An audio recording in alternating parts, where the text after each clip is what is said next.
गुरु के सुमिरन मात्र से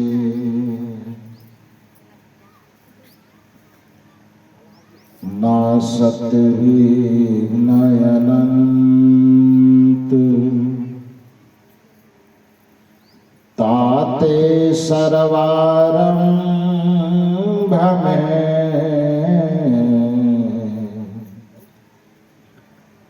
ध्यावत है सब संत।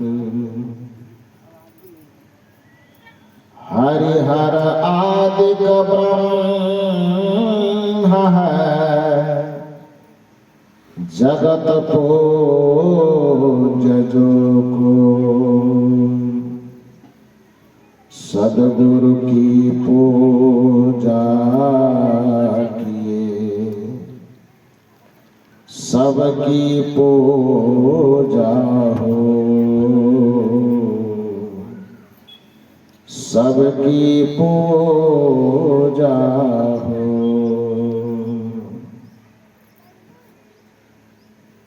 मेरे आध्यात्मिक जीवन के संपोषक परमाराध्य परम पूज्य सद्गुरुदेव जी छत्तीसगढ़ के पावन धरा पर स्थित खैरागढ़ जिला के अंतर्गत ग्राम कुम्ही में सद्गुरु कबीर देव की विवेक धारा से अनुप्राणित त्रिदिवसीय सत्संग समारोह के तीसरे दिन के प्रथम सत्र में मंच पर विराजमान विभिन्न स्थानों से पधारे हुए आत्म कल्याण के प्रबल प्रेरणा स्रोत परम वंदनीय संत समाज, इस परिवर्तक स्थल पर विराजमान अध्यात्म प्रेमी सज्जनों तथा देवियों, हम लोग विगत 2 दिनों से आध्यात्मिक चिंतन,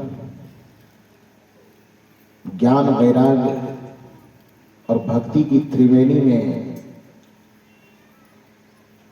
अपने चित्त का, अपने मन का मंजन कर रहे हैं और जीवन को सफल सार्थक बनाने का प्रयास कर रहे हैं। सद्गुरु कबीर का चिंतन और दर्शन मनुष्य को भगवान बनाने का दर्शन है। सद्गुरु कबीर का दर्शन आत्मा को परमात्मा बनाने का दर्शन है। सद्गुरु कबीर का चिंतन और दर्शन इस जीव को शिव बनाने का दर्शन है। सद्गुरु कबीर के दर्शन में भक्त को भगवान से मिलाने की कोशिश नहीं की जाती है, बल्कि सद्गुरु कबीर के दर्शन में भक्त को भगवान बनाने की कोशिश की जाती है। सद्गुरु कबीर के दर्शन में इंसान को भगवान से कहीं मुलाकात करवावे इसकी कोई योजना नहीं है, बल्कि सद्गुरु कबीर के चिंतन दर्शन में इंसान को भगवान तक पहुंचा दिया जाए, भगवान ही बना दिया जाए, इसकी कोशिश होती है। और मूल रूप से यह जानिए कि इंसान और भगवान ये कोई 2 व्यक्ति नहीं है, 2 सत्ता नहीं है, बल्कि एक ही चीज की 2 अवस्था है। मूल रूप से जब मनुष्य इस धरती पर आकर के जन्म लेता है तो वह मौलिक रूप से प्रकृति में जीता है। ध्यान दीजिए, चेतना के 3 स्तर हैं। चेतना के मध्य स्तर को प्रकृति कहा जाता है, और प्रकृति से जब कोई क्या कर रहा है, चुप करो, पहले जैसे थोड़े से करो। बाजा वाले को बिहार में जाके क्लास लेना होगा, इतना बढ़िया बढ़िया बाजा लगाया है, कैसे बजा रहा है। पहले ठीक बज रहा था, वैसे करो।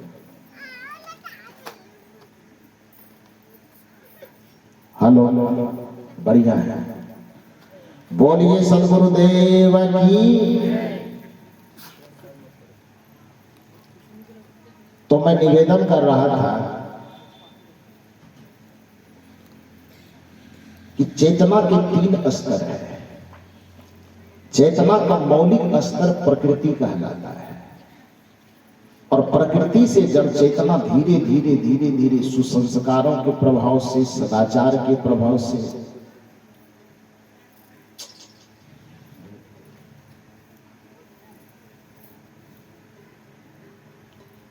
हेलो,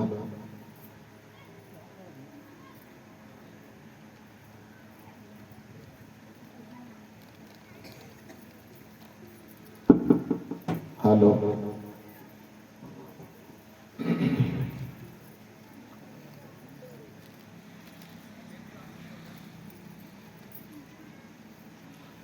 बोलिए सदगुरुदेव की।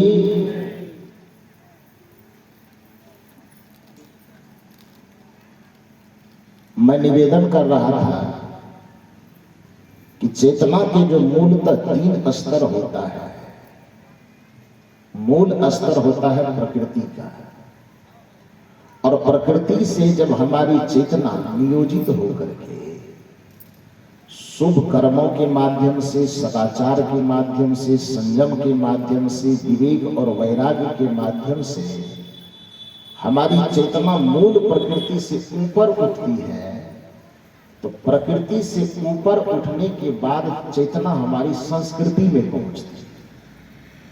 और जिस दिन हमारी चेतना संस्कृति से युक्त हो जाती है, उस दिन हमारी चेतना भगवान बन जाती है।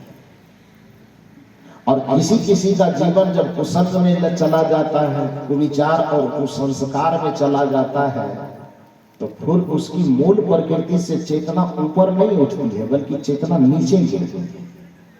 और जब चेतना नीचे गिरती है, तो चेतना के नीचे गिरने की प्रक्रिया को विकृति कहा जाता है। प्रकृति से चेतना का ऊपर उठना संस्कृति कहलाता है, और प्रकृति से नीचे गिरना विकृति कहलाता है।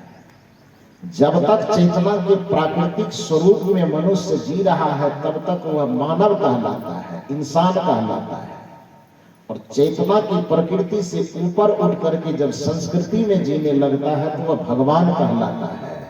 और अपने मूल प्रकृति से नीचे गिर करके जब विकृति में जीने लगता है, तब वही शैतान कहलाता है, वही हैवान कहलाता है।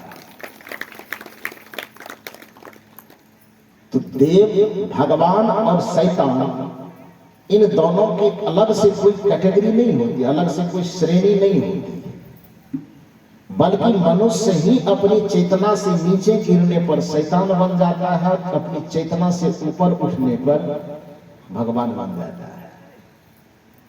श्री राम भगवान बन गए, तो श्री राम भगवान बन करके ही जन्म नहीं लिए। कृष्ण भगवान बने, भगवान बन करके जन्म ही नहीं लेते। भगवान बन करके जन्म तो सब कोई इंसान के रूप में ही लेता है। जो भी इस धराधाम पर आए, जिसको आज आप महामानव और भगवान के नाम से जानते हैं, वो सब के सब एक समान इंसान के रूप में जन्म लिए। बाकी यहाँ अपने कर्मों को संस्कृति तक पहुंचा करके कोई भगवान बना गया, और कोई अपने आचरण को विकृति तक पहुंचा करके शैतान बन गया।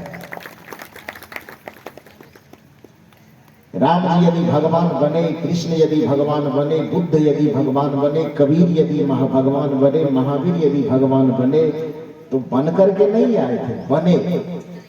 और वो हमें प्रेरणा दे गए कि तुम भी भगवान बन सकते हो।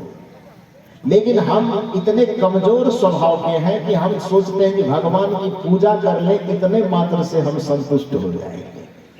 क्योंकि भगवान बनना थोड़ा कठिन है, और भगवान के सामने अगरबत्ती दिखाना थोड़ा आसान है। तो सस्ता वाला काम हर कोई खोजता है कि सस्ते में काम निकल जाए तो बड़ा बढ़िया हो। लेकिन कबीर साहब कहते नहीं, आप भगवान के पुजारी बने रहो, ये मैं नहीं चाहता।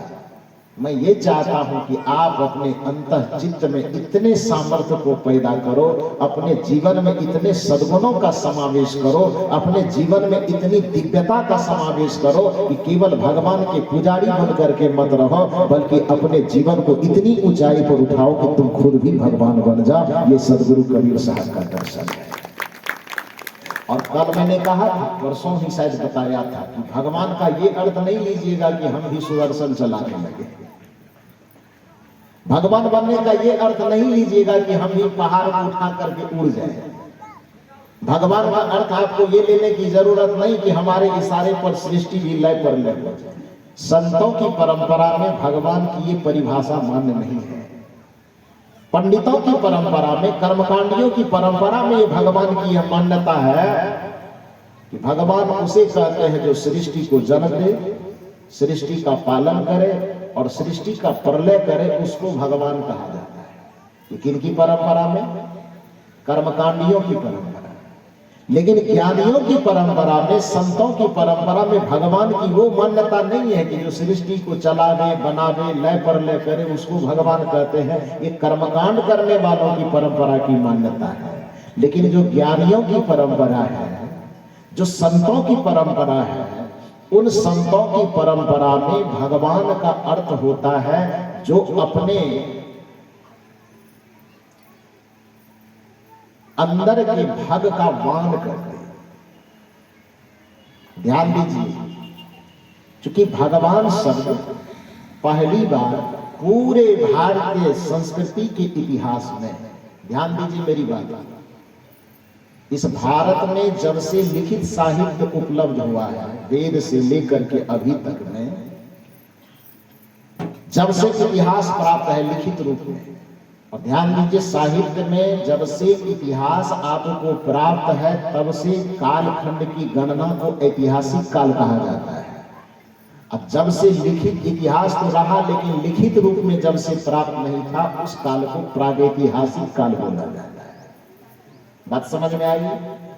लिखित साहित्य जब तक उपलब्ध है, लिखित रूप में इतिहास जब से उपलब्ध है, तब से लेकर के अब तक के कालखंड को ऐतिहासिक काल कहा जाता है। जिस कालखंड में संसार तो था, घटनाएं तो थी, लेकिन वह घटना लिखित रूप में प्राप्त नहीं है, उस कालखंड को प्रागैतिहासिक काल बोला जाता है। बात समझ में आई? तो जब से इतिहास की शुरुआत हुई है, पूरे दुनिया में जब से अध्यात्म का, धर्म का कोई साहित्य उपलब्ध हुआ है, तब से भगवान शब्द का जो लेखन है वो वेद में नहीं है। वेद में कहीं भगवान शब्द का उल्लेख नहीं है। छठों शास्त्रों में कहीं भगवान शब्द का उल्लेख नहीं है। उपनिषदों में कहीं भगवान शब्द का उल्लेख नहीं है। सबसे पहले भगवान शब्द का उल्लेख कहां पर हुआ है? भगवान बुद्ध के दर्शन में, पाली भाषा। इस संसार में सबसे पहले मात्र 2 महापुरुष के लिए भगवान शब्द का प्रयोग हुआ है। किसके लिए? भगवान बुद्ध और भगवान महावीर। और यदि आपको पाली भाषा का कोई व्याकरण हाथ लगता है, हिंदी वाला व्याकरण नहीं, पाली भाषा समझते क्या होता है? पाली भाषा हमारी भारतीय संस्कृति की दूसरी भाषा है।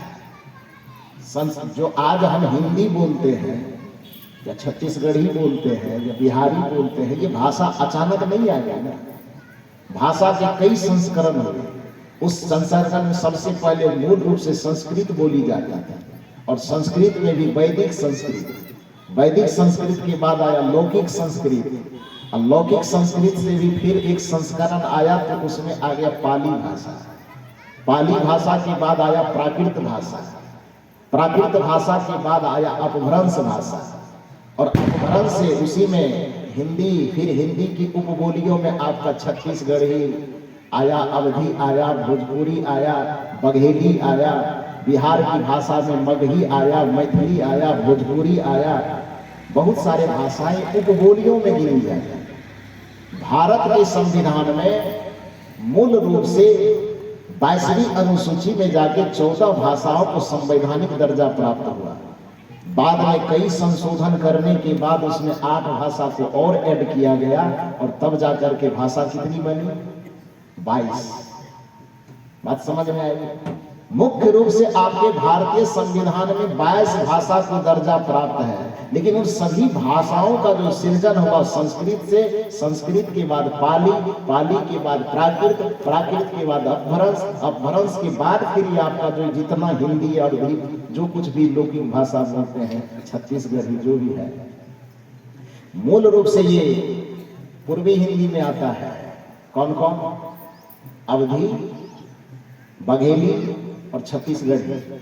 हम लोग जब प्रोफेसर वाला एग्जाम दे रहे थे तो उसमें जब ट्रिक से याद करने की बात आती थी कि भाषा किसे, तो हम लोग ABC याद करते थे। ABC, ए से अवधी, बी से बघेली और सी से छत्तीसगढ़ी। उसको ट्रिक में याद कर। बात समझ में आई? तो संस्कृत के बाद जो दो मूल रूप से व्याकरण है जिस भाषा का, वो भाषा है पाली भाषा। पाली भाषा का व्याकरण, जिस पाली भाषा में भगवान बुद्ध का दर्शन है, जैसे संस्कृत में आपका वेद लिखा हुआ है, संस्कृत में उपनिषद और शास्त्र लिखा हुआ है, वैसे ही भगवान बुद्ध के जितने दर्शन है उसका समूल दर्शन त्रिपिटक कहलाता है। क्या कहलाता है? त्रिपिटक। और जैसे आपके महाभारत ग्रंथ के अंतर्गत गीता एक अनमोल रत्न है, उसी प्रकार से पूरे त्रिपिटक के अंतर्गत धम्मपद गीता की ही तुलना में, गीता के ही जैसा एक अनमोल रत्न है। तो आपके जितने सारे शास्त्र हैं वो संस्कृत में लिखा हुआ है, और भगवान बुद्ध का जितना चिंतन दर्शन लिखा हुआ वो पाली भाषा में लिखा हुआ है, लिखा है। तो इसलिए पाली व्याकरण को जब आप पढ़ेंगे तो व्याकरण तो किसी को मिलेगा नहीं, कहाँ खोजने जाए आदमी। तो आपके हाथ में नया भगवान प्रकट हुआ है, गूगल भगवान है ना, तो उसमें निकालिएगा। यहाँ सत्संग से उठ करके जब जाइएगा अपने इलाके में, अपने घर में, तो वहां पर निकालिएगा कि पाली भाषा में या पाली व्याकरण में भगवान का क्या अर्थ होता है। क्या पूछना है वो भी मैं बता रहा हूं। क्या पूछना गूगल से? पाली भाषा में भगवान का क्या अर्थ होता है वो बता रहा हूं, ठीक है। पाली भाषा में भगवान का अर्थ होता है हृदय के जितने विकार हैं उस विकारों को भग कहा जाता है। काम, क्रोध, लोभ, मोह, ईर्ष्या, द्वेष, जितना विकार आप जानते हैं, मोह, ममता, आशा, तृष्णा, वासना, जितने भी कुविचार, कुसंस्कार, कुकर्म के स्वभाव आपके अंतःकरण में मौजूद हैं, अंतःकरण के उस समस्त विकारों को भग कहा जाता है। और उस भग का ध्यान करके, साधना करके, वैराग्य में जीवन जी करके, सुविचार करके, सुचिंतन करके, जो जिस व्यक्ति ने अपने भग का खंडन कर दिया, भग का हनन कर दिया, यानी उस विकारों को समाप्त करके आत्मा का जो मुक्त कर दिया, बुद्ध की परंपरा में उसी को भगवान कहा जाता है, पाली भाषा में उसी को भगवान कहा जाता है। और यदि ये लग रहा है कि मैं आपको बना के कह रहा हूं, तो मैंने तो आपको पहले कहा कि आप सबके मोबाइल में गूगल भगवान है ना। दुकान से खरीद के ला सकते हैं तो पाली का व्याकरण खरीद के लाना, न ला सकते हो तो अपने गूगल भगवान से अपने ही घर में पूछना कि पाली में भगवान का क्या अर्थ होता है। तो पाली भाषा में भग का अर्थ आपके अंतःकरण के विकार, उसको सम्यक रूप से कह लीजिए तो मनोविकार, झूठ, चोरी, नशा, हिंसा, व्यभिचार, काम, क्रोध, लोभ, मोह, ईर्ष्या, द्वेष, अहंकार, आशा, तृष्णा, जितना भी विकार आप गिन सकते हैं, सभी विकारों के समुच्चय को पाली भाषा में भग कहा जाता है। और जो ध्यान भजन करके, साधना, संयम, शील, सदाचार का पालन करके उन विकारों का हनन कर देता है, उन विकारों से मुक्त हो जाता है, भगवान बुद्ध और महावीर की परंपरा में उसी को भगवान कहा जाता है। ये भगवान की परिभाषा है। तो पहली बार अध्यात्म के मार्ग में जब बुद्ध ने ध्यान की क्रांति लाई, अध्यात्म के मार्ग में पहली बार बुद्ध और महावीर ने ध्यान का, ज्ञान का एकदम प्रचार इतना किया कि पूरी दुनिया उससे आंदोलित हो गई। तो भगवान बुद्ध के शिष्यों ने पहली बार बुद्ध को भगवान शब्द कह करके संबोधित किया। भगवान बुद्ध और जैन परंपरा में महावीर के लिए प्रयोग किया गया भगवान महावीर। तो पूरे इतिहास काल में भारत के जितने धार्मिक आध्यात्मिक इतिहास है, तो उसमें भगवान शब्द का प्रयोग वेद और शास्त्रों में पहली बार नहीं हुआ है। पूरे इतिहास में भगवान शब्द का प्रयोग पहली बार बुद्ध और महावीर के लिए हुआ है। जब बुद्ध और महावीर के नाम के साथ भगवान जुड़ गया ना, तब फिर क्या हुआ, इधर देखा देखी करने वाला सब पंडित जी सब तो खाली नकलची है, नकल ही करता है खाली।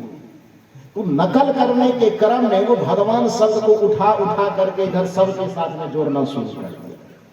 क्योंकि वेद के अंतर्गत किसी भी भगवान, किसी भी देवता के नाम के साथ में भगवान नहीं जुड़ा हुआ है, ना देव जुड़ा हुआ है, बल्कि वेद में समस्त शक्तियों के साथ में असुर शब्द जुड़ा हुआ है। वेद को जब आप पढ़ेंगे ना, तो पूरे वेद में चाहे शंकर जी के साथ जुड़ा हुआ राम का तो कहीं नाम ही नहीं। पूरे वेद में राम शब्द एक जगह पर है, जो अयोध्या वाले राम से उसको कुछ लेना देना नहीं। उपनिषद में कहीं राम की कोई चर्चा नहीं है। 6 शास्त्रों में 6 शास्त्र गिनती आती है कि शास्त्र जानते कि 6 है। 6 कौन कौन है आप लोगों को पता है? पता है आप लोगों को? नहीं, खाली दावा ठोकिएगा कि हम सनातनी हैं, मोहर मरवाइएगा कि हम सनातनी हैं। लेकिन आपको यह पता नहीं है कि आपके धर्म में जितने ग्रंथ है, उस ग्रंथ का नाम क्या है। 4 वेद है आपके पास, 11 उपनिषद है, शास्त्रों की संख्या 9 है। लेकिन पंडित जी लोगों को 3 ठो से बहुत ज्यादा डर लगा, इसलिए 3 ठो को छांट दिया और गिनती करवाया 6 ठो। लेकिन हकीकत यह है कि शास्त्र 6 नहीं है। शास्त्र कितना है? 6 + 3 = 9। 6 शास्त्र जिसकी गिनती करवाता है वह शास्त्र कौन सा है? पहला है सांख्य शास्त्र, महर्षि कपिल की रचना। वैशेषिक शास्त्र किसके द्वारा? महर्षि कणाद के द्वारा।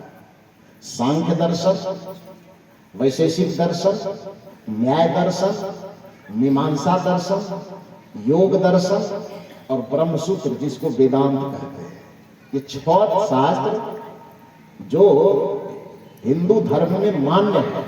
3 और प्लस था उसमें, बौद्ध दर्शन, जैन दर्शन और चार्वाक दर्शन।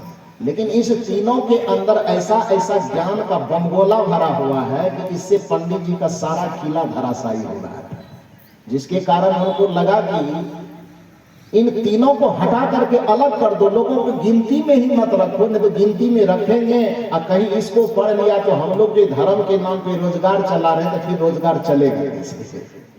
इसलिए रोजगार पर कोई असर न पड़े, इसके लिए 3 शास्त्रों को छांट करके ही निकाल दिया। तो भैया मेरे ये 3 शास्त्र को छांट के तुम सत्संग सुनने वाले जो लोग हैं, भगत जिसको कहते हैं, उसके सामने से हटा दोगे, लेकिन विश्वविद्यालय से कैसे हटाओगे? पढ़ने वाले बच्चों के पास से कैसे हटाओगे? पढ़ने वाला बच्चा जब भी विद्यालय के समीप जाएगा, महाविद्यालय और विश्वविद्यालय के समीप जाएगा, तो आप यहाँ सत्संग में पढ़ाओगे 6 शास्त्र, और विद्यालय में जाएगा तो वहां क्या शास्त्र पढ़ना पड़ेगा? थोड़ा जोर से बोलिए ना।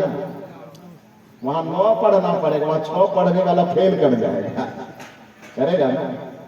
यदि कहीं कंपटीशन में क्वेश्चन आ गया कि सनातन धर्म में कितने शास्त्र हैं, और सत्संग में सुन करके रखे हैं 4 वेद, 6 शास्त्र, 18 पुराण, और कहीं यही सत्संग वाला कहानी आपने लिख दिया कि 6 शास्त्र होता है, पास करेंगे कि फेल करेंगे? फेल करेंगे, क्योंकि हकीकत में होता कितना है? 9। कथाकारों के द्वारा बताया कितना जाता है? 6। सही बात बताया जा रहा है कि गलत बात? बोलिए जरा सा, ये गलत बताया जा रहा है। 9 होता है तो वो ठीक है भैया, चलो 9 को 3 को तत्काल छांट देते हैं, हम भी छांट देते हैं, 6 ही रखो। होता तो 9 है, लेकिन 9 में से 3 को छांट ही रखे हैं, तो थोड़ा छांट करके बगल हम भी कर देते।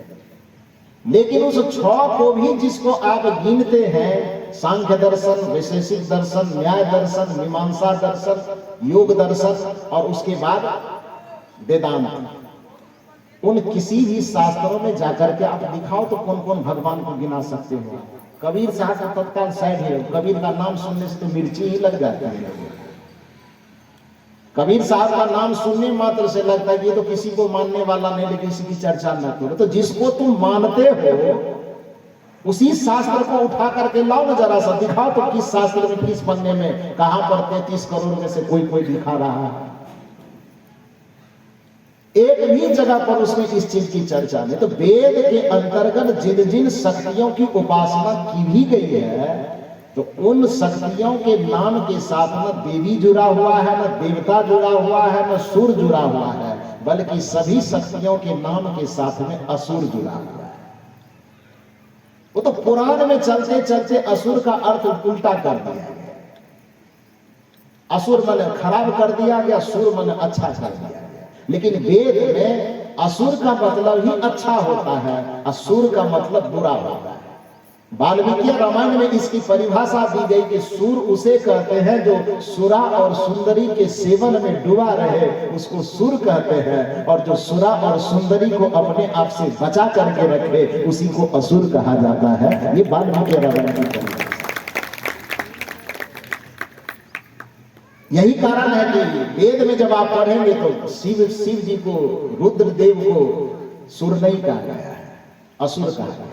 यहां तक कि इंद्र को भी सुर नहीं कहा गया है, इंद्र को असुर कहा गया है। जितने भी दिव्य शक्तियों का नाम लिया गया है, उस नाम के साथ न भगवान जुड़ा है, न देव जुड़ा है, न सुर जुड़ा है, तो क्या जुड़ा है?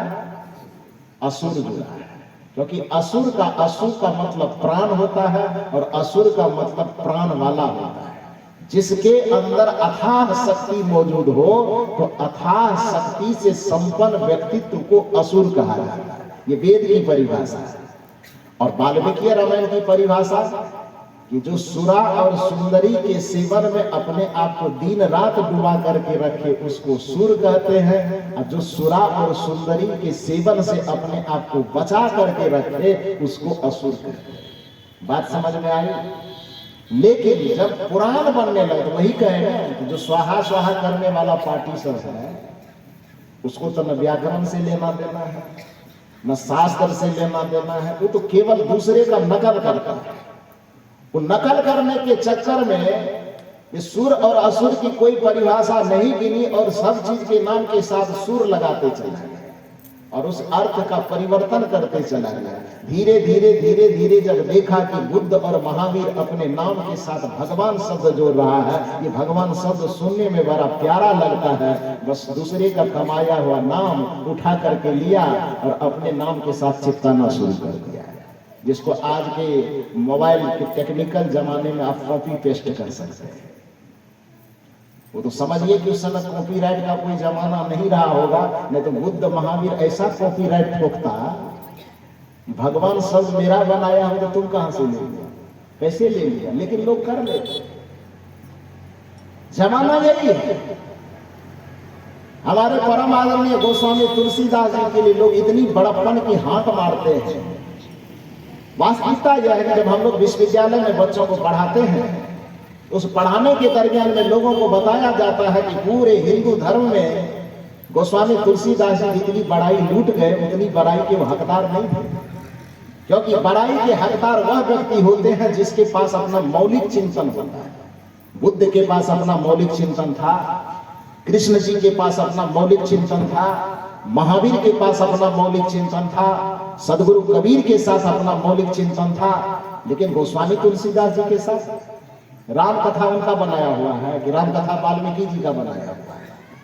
अरे राम कथा को खोज करके लाया, दुनिया के सामने प्रस्तुत किया, तो गोस्वामी जी ने किया कि वाल्मीकि जी ने किया? थोड़ा जोर से बोलिए।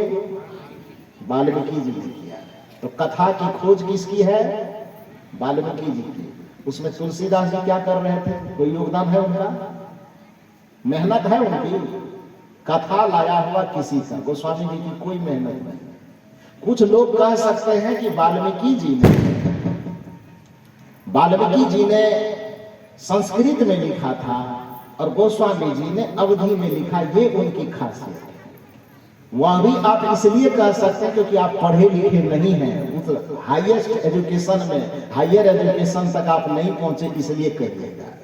हायर एजुकेशन तक जो भी व्यक्ति पहुंचा हुआ उसको पता है गोस्वामी तुलसीदास जी के जन्म से 300 वर्ष पहले मल्लिक मोहम्मद जैसी ने पद्मावत लिख करके उस अवधि की शैली का प्रयोग किया।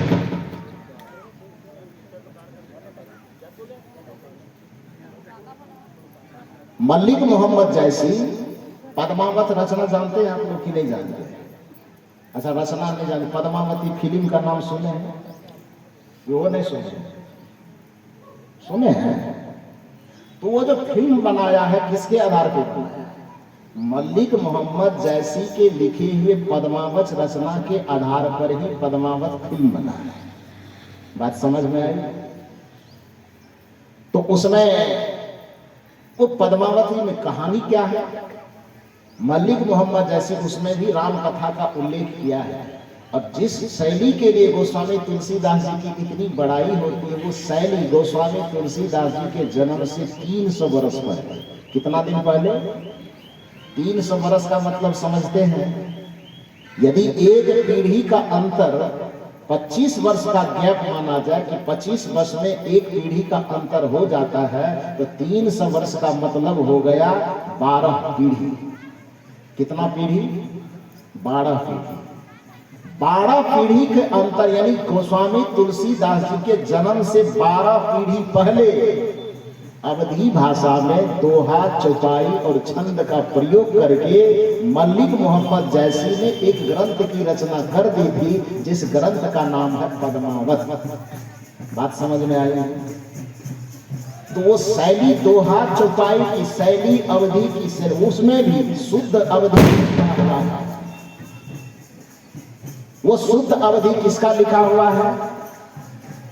जब गोस्वामी तुलसीदास जी के रामचरितमानस की और मल्लिक मोहम्मद जैसी के पद्मावत की तुलना की जाती है, तो उस तुलना में मल्लिक मोहम्मद जैसी की अवधि सटीक अवधि है और गोस्वामी तुलसीदास जी नाम तो खाली अवधि का लिया है, लेकिन अधिकांश उसमें संस्कृत शब्द का ही प्रयोग किया है। इसलिए उनकी रचना को शुद्ध अवधि नहीं माना जाता। जैसे आप कहें, जरा सा सोच करके देखिए, बंदौ गुरु पद कंज कृपा सिंधु नर रूप हरि महामोह तम पुंज जासु वचन रवि करनि कर। एक छंद को, एक चौपाई को ले लीजिए आप और इसमें गिनती कीजिए तो कैट को इसमें अवधि की भाषा। बंदौ, बंदौ शब्द कहाँ की भाषा है? संस्कृत की भाषा है। गुरु पद, पद पद शब्द कौन सी भाषा है? संस्कृत की भाषा है। कंज शब्द कौन सी भाषा है? संस्कृत की भाषा है। बंदौ गुरु पद कंज कृपा, कृपा कौन सी भाषा है? संस्कृत भाषा है। सिंधु कौन सी भाषा है? संस्कृत की भाषा है। रवि कौन सी भाषा है? संस्कृत की भाषा है। तो सारी भाषा जोड़ दिए संस्कृत का और नाम रख दिए क्या? अवधि। बात समझ में आ रही है मैं जो कह रहा हूं? कि मेरी बात सुनने में खट्टा लग रहा है, वो लोग मैं बदल देता हूं। मेरी बात समझ पा रहे हो कि मैं क्या कह रहा हूं? तो संस्कृत मिश्रित अवधि गोस्वामी तुलसीदास जी की रचना है भी अवधि में, तो शुद्ध अवधि में नहीं है। अवधि का केवल नाम है और मिला हुआ ज्यादा क्या है? संस्कृत मिला। लेकिन मल्लिक मोहम्मद जैसी ने जब उसकी रचना की, पद्मावत की रचना की, तो उसकी रचना को देखने के बाद अवधि का स्वाद आता है कि अवधि वास्तविक भाषा है क्या। तो अवधि की शैली, अवधि की भाषा, दोहा, चौपाई और छंद की, जिसमें रामचरितमानस जिस छंद में लिखा हुआ है, उस छंद की रचना, उस दोहा की रचना, उस चौपाई की रचना गोस्वामी तुलसीदास जी के जन्म से 300 वर्ष पहले मल्लिक मोहम्मद जैसी ने लिख दिया था। सवाल ये होता है कि राम कथा किसका बनाया हुआ है? वाल्मीकि जी का। और अवधि की वो दोहा छंद चौपाई की शैली किसकी बनाई हुई है?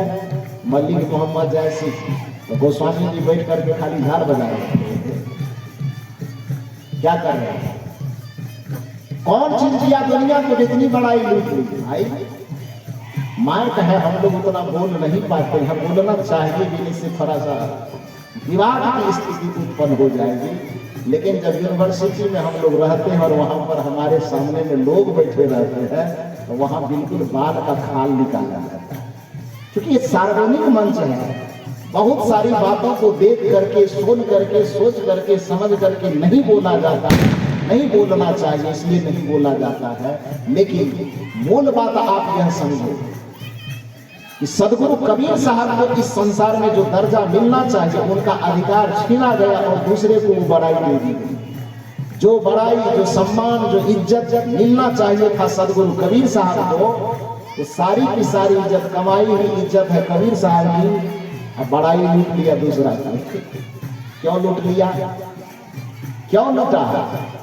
इसलिए लूटा कि कबीर साहब कि गरीबों के संत हैं, लाचारों के संत हैं, दिवसों के संत हैं, अशिक्षितों के संत हैं। इनका समर्थन करने वाला जो लोग हैं वो जागरूक नहीं होने के चलते गोस्वामी तुलसीदास जी के जो समर्थक लोग हैं वो धन से भी संपन्न, बुद्धि से भी संपन्न, विचार से भी संपन्न और हर चीज से संपन्न होने के कारण उनकी कोई मौलिक प्रस्तुति न होने के बावजूद गोस्वामी जी को तलहथी पे उठा करके आसमान में पहुंचा दिया।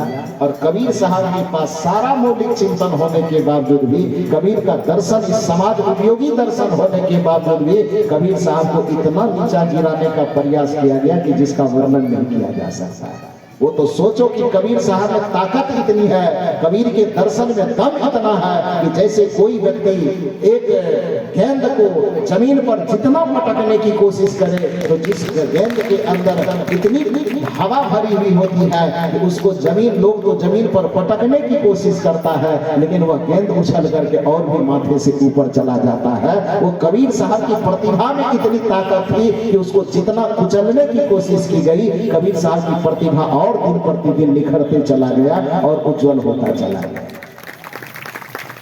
अन्यथा कबीर साहब को बदनाम करने की कोई साजिश नहीं छोड़ी गई।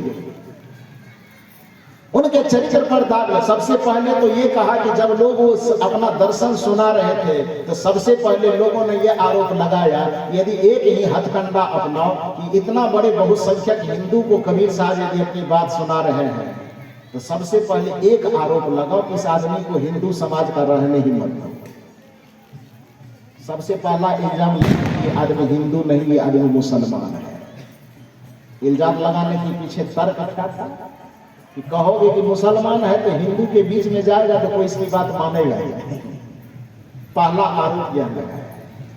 लेकिन सदगुरु कबीर साहब ने कहा कि मैं हालांकि जाति पाति से मुझे कुछ लेना देना। कबीर साहब से पूछा गया कि आप हिंदू हैं कि मुसलमान? कबीर साहब ने कहा कि इंसान होना काफी नहीं है।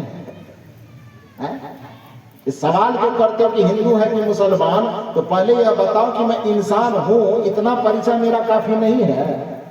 हिंदू और मुसलमान बनाना जरूरी है? न हिंदू बनेंगे न मुसलमान बनेंगे, इंसान के औलाद हैं, इंसान बनेंगे, इतनी पहचान काफी है। जैसे कुत्ता को देखने के बाद किसी को पूछना नहीं पड़ता है कि तुम किस जाति के हो, घोड़ा को देखने के बाद पूछने की आवश्यकता नहीं पड़ती, लोग देखने के साथ ही समझ जाते हैं कि घोड़ा है। हाथी को देखने के बाद उसकी न जाति पूछनी पड़ती है न बिरादरी पूछनी पड़ती है, हाथी को देखने से लोग समझ जाते हैं कि ये हाथी है। कौवा को देखने के साथ लोग समझ जाते हैं कि कौवा है। मैना और तोता को देखने के बाद लोग समझ जाते हैं कि मैना और तोता है। लेकिन दुर्भाग्य की बात है कि आदमी को देखने पर आदमी की मति ऐसी फूट जाती है कि आदमी को देखने पर वो समझ ही नहीं पाता है कि आदमी है या इंसान है। आज तक कोई कुत्ता घोड़ा गधा से नहीं पूछा है कि तुम्हारी जाति क्या है, तुम्हारा धर्म क्या है, तुम्हारा कास्ट क्या है। लेकिन मनुष्य को जब देखता है तो लोग पूछता है कि तुम्हारा धर्म क्या है, तुम्हारा वर्ण क्या है, तुम्हारी जाति क्या है। इससे बड़ा अपाहिज सोच और क्या हो सकता है। कबीर साहब का विवेक कहता है, कबीर साहब का दर्शन कहता है कि जैसे घोड़ा को देखने से तुम समझते हो कि ये घोड़ा है, जैसे हाथी को देखते ही समझते हो कि ये हाथी है, जैसे कुत्ता को देखते ही समझते हो कि ये कुत्ता है, जैसे बंदर को देखते ही समझते हो कि ये बंदर है, वैसे मेरे भाई तुम अपने विवेक को इतना निर्मल बना करके जगत को देखो कि जो भी आदमी तुम्हें दिखाई दे तो अलग से कुछ पूछना न पड़े, केवल ये समझ में आए कि ये आदमी है और इस आदमी का आदमी की तरह हमको कदर करना चाहिए, इसको न छोटा मानना चाहिए, न बड़ा मानना चाहिए, न छूत मानना चाहिए, न अछूत मानना चाहिए, सबको इंसानियत के गले लगाना चाहिए और सबको अपने हृदय में सम्मान और प्रेम का भाव देना चाहिए। ये कबीर साहब का दर्शन। न हिंदू बनेंगे न मुसलमान बनेंगे, इंसान के औलाद है इंसान बनेंगे। हिंदू और मुसलमान बनने की आवश्यकता नहीं है। इसलिए कबीर साहब से पूछा कि आप किस धर्म से आते हैं? कबीर साहब ने कहा हिंदू कहो तो है नहीं, हिंदू नहीं है। लोगों ने कहा हिंदू नहीं है तो मुसलमान होंगे, करना मुसलमान भी नहीं, मुसलमान भी नहीं, हिंदू कहो तो हो नहीं, मुसलमान भी नहीं। अब 5 तत्व का पुतला देवी खेले माही। ये कबीर साहब का वचन है कि मुझे हिंदू और मुसलमान के कटघरे में मत खड़ा करो, मुझे केवल इंसान रहने दो, इतना काफी है। लेकिन लोग मानने वाला कहाँ है? मानने वाला है वो तो खींच के तान के इधर से उधर से किसी तरह कोई न कोई कटघरा में खड़ा करेगा। क्या बैकवर्ड है कि फॉरवर्ड है, SC है कि ST है कि OBC है कि क्या है, पता नहीं कितना कितना खाका तैयार कर रहा है कि किसी में इसको फिट बैठाया। तो कबीर साहब से कहा कि पहले संप्रदाय के आधार पर ये बताइए कि किस में फिट बैठते हैं। कबीर साहब ने कहा कोई संप्रदाय वाला नहीं, मैं एक व्यक्ति हूं जिसे ना तुम हिंदू कहो ना मुसलमान को, केवल इंसान को। लोगों ने कहा नहीं, इससे काम नहीं चलेगा, पहले संप्रदाय बताइए और संप्रदाय के साथ साथ ये बताइए किस जाति का है। कबीर साहब ने कहा माथा पीट लिया कबीर साहब, जाति न पूछो साधु की, पूछ लीजिए ज्ञान, मोल करो तलवार का परा रहन दो ज्ञान। साहब कहते कि संत की ही बात छोड़ो, मनुष्य की कोई जाति नहीं है, मनुष्य मनुष्य है, इतना काफी है। मनुष्य कोई न ऊंचा है न कोई नीचा है, कोई न छोटा है न बड़ा है। यदि छोटा बड़ा दिखता भी है तो उसके जन्म के आधार पर उसको छोटा बड़ा मत गिनो, उसके गुण के आधार पर उसको छोटा बड़ा, योग्यता के आधार पर छोटा बड़ा थोड़ी देर के लिए गिनना चाहते हो तो गिन सकते हो। वह भी छोटा बड़ा केवल एक पद के लिए गिन सकते हो। ऐसे छोटा बड़ा का ये अभिप्राय नहीं, यदि कोई बुद्धि से हीन है तो अछूत है और कोई बुद्धिमान है तो सचूत है, इसके लिए छोटा बड़ा गिनने के लिए नहीं कहता।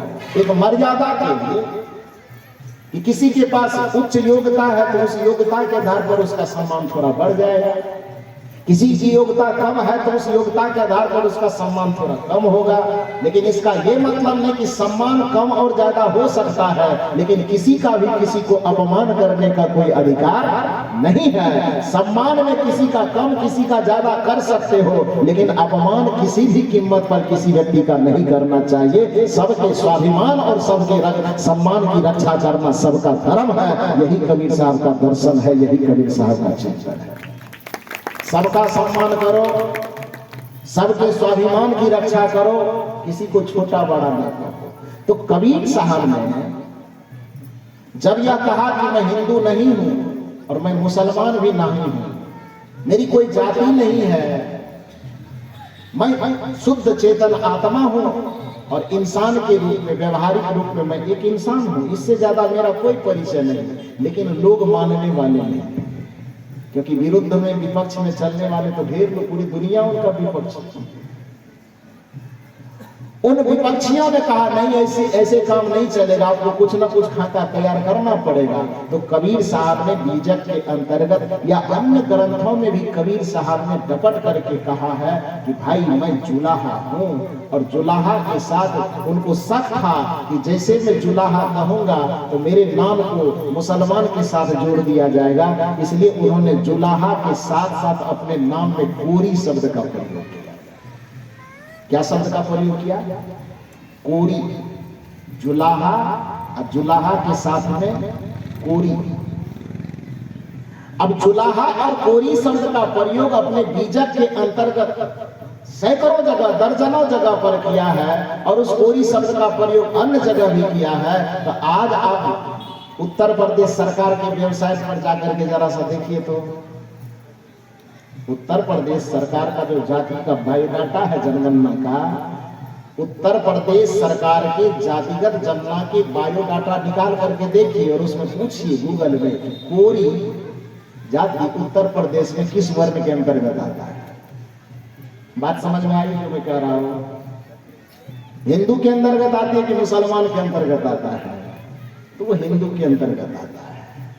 आज भी उत्तर प्रदेश के काशी बनारस, जहां पर सदगुरु कबीर साहब का जन्मस्थली, साधना स्थली, तपस्थली जो भी मानी जाती है, उस जगह पर जो उस कोरी समाज के लोग रहते हैं, आज भी उसकी संख्या है।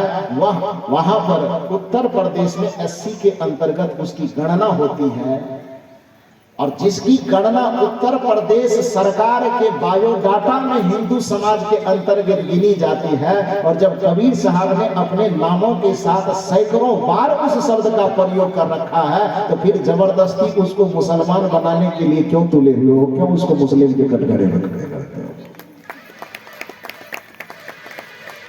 जब इस आरोप से भी कबीर साहब का कुछ बाल बाका नहीं हुआ, तो फिर दूसरा आरोप लगाया। क्या लगाया? कबीर साहब को 3 ठो पत्नी है।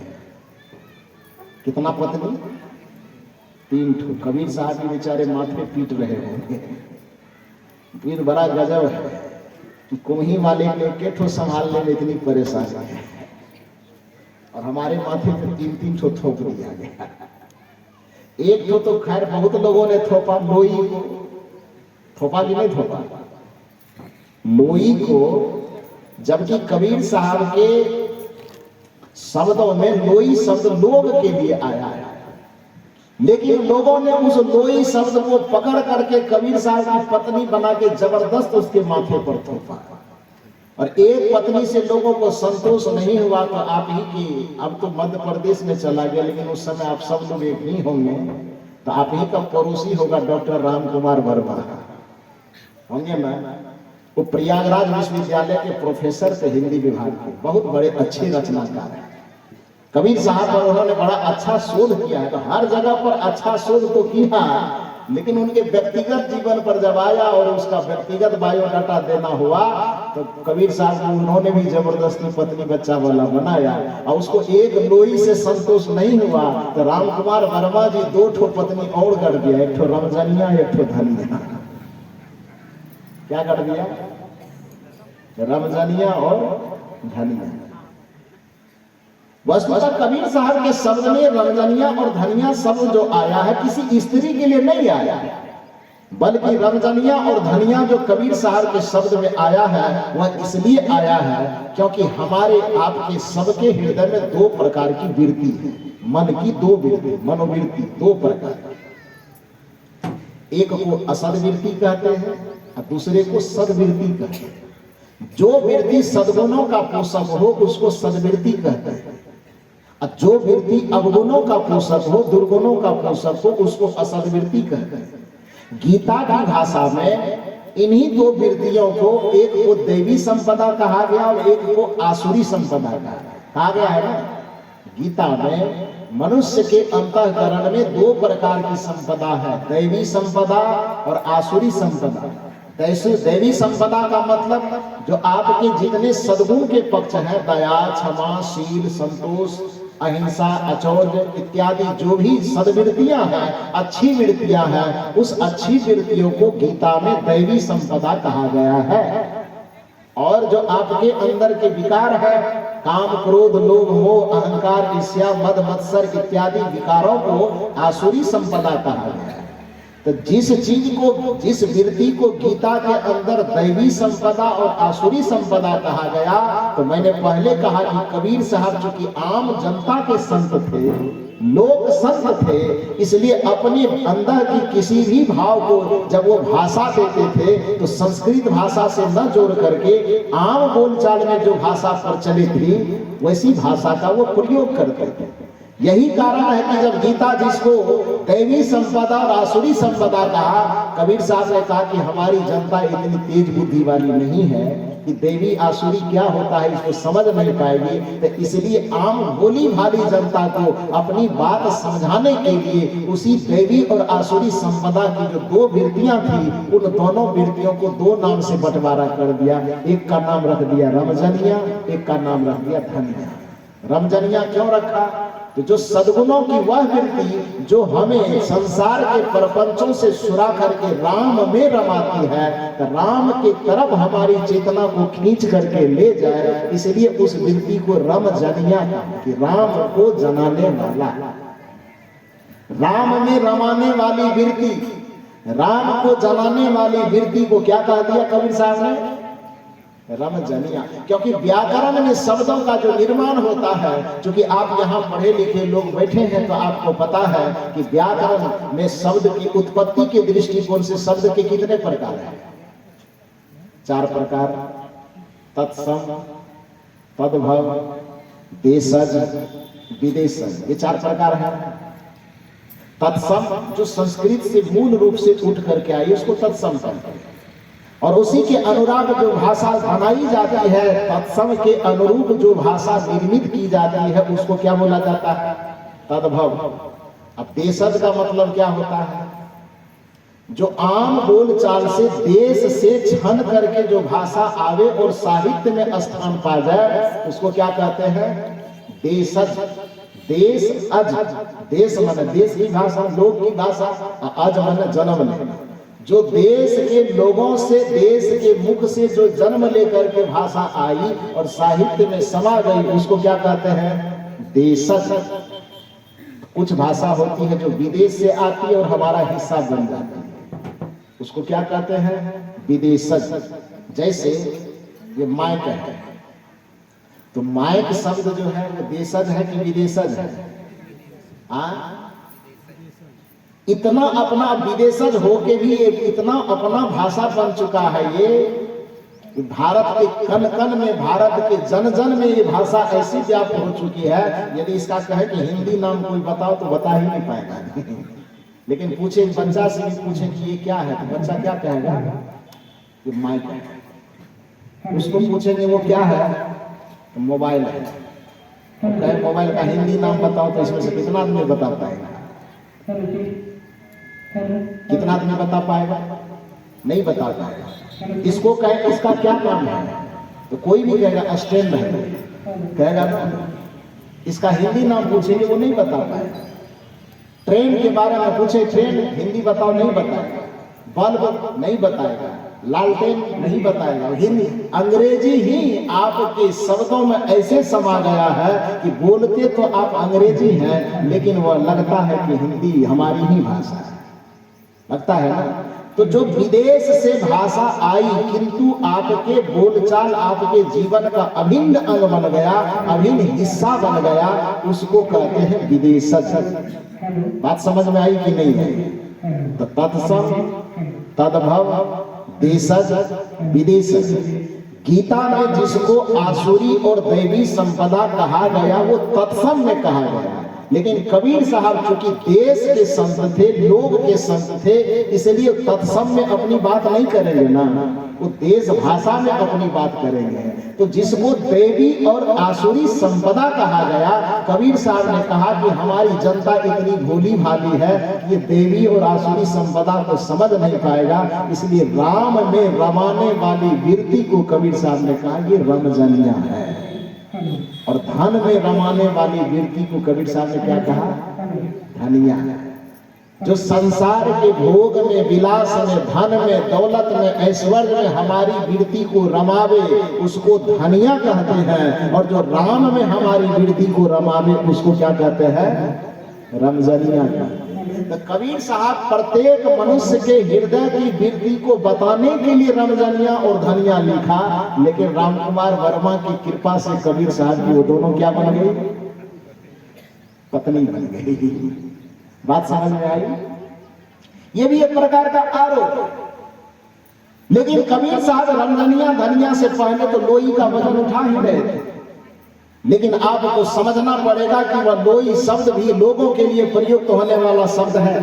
क्योंकि जिस समय मेरा पीएचडी हो रहा था, जिस समय मैं कबीर साहब के ऊपर में थीसिस लिख रहा था, उस समय इस चीज का जिक्र करने के लिए जब मैं खोजना शुरू किया तो खोजते खोजते आपको आश्चर्य होगा कि गुरु गोरखनाथ जी, जो कबीर साहब से लगभग 200-300 वर्ष पहले गुरु गोरखनाथ जी थे।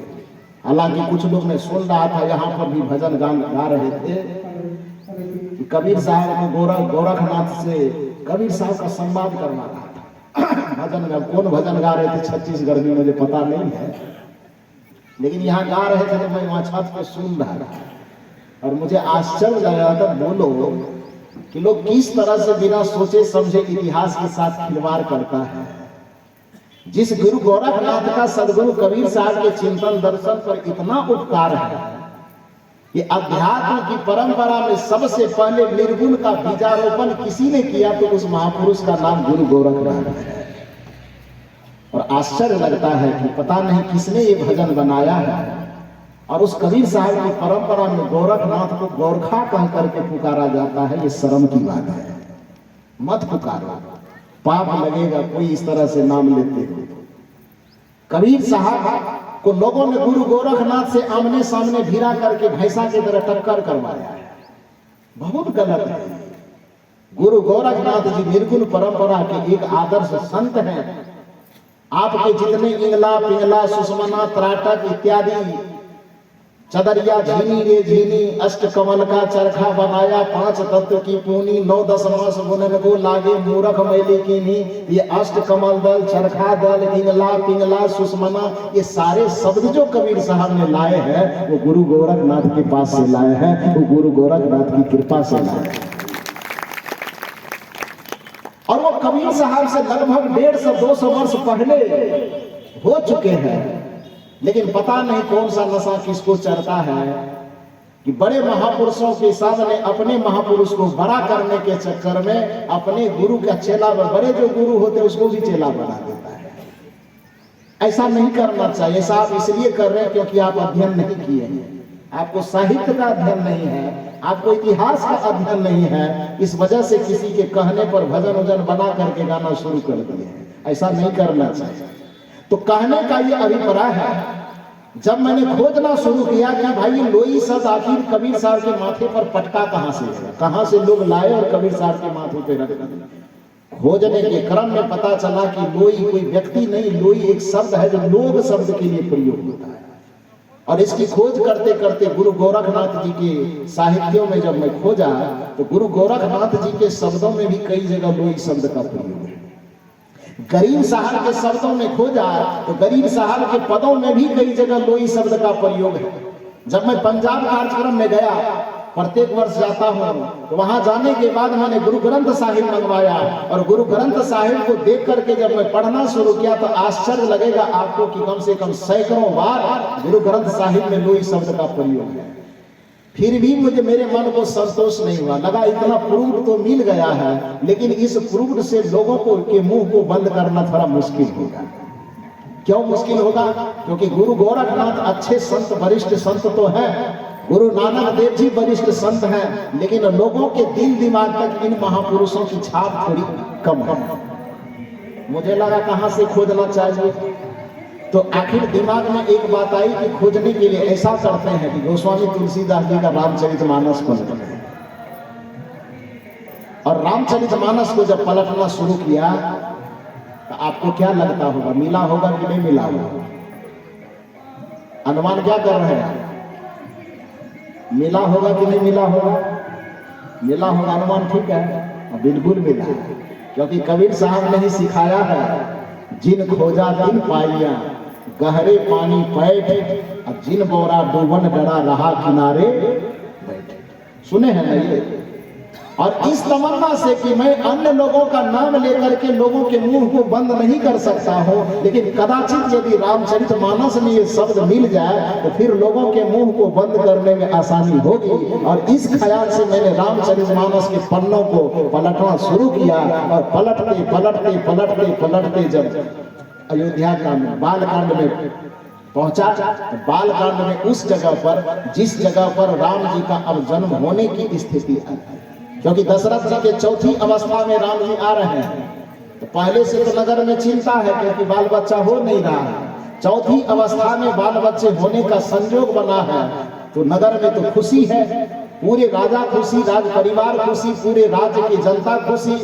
और उसमें जब गोस्वामी जी वर्णन कर रहे हैं रामचरितमानस में, तो वर्णन करते करते नगर को फूलों से सजाया गया है, अबीर गुलाल उड़ रहा है, ढोल नगाड़े ताशे बज रहे हैं, और आदमी तो खुश है ही, यहाँ तक कि ऊपर में देवता भी खुश है आसमान में बैठा हुआ। और गोस्वामी जी वर्णन करते करते कहते हैं, सुमन वृष्टि आकाश पे होई। अयोध्या की उस भव्यता को देखते हुए, श्री राम के जन्म की खुशी को देखते हुए, सुमन वृष्टि आकाश पे होई, ब्रह्मानंद मगन सब लोई। इसको भी रामायण में ढूंढने में कठिनाई हो तो गूगल भगवान से तत्काल निकाल लीजिएगा।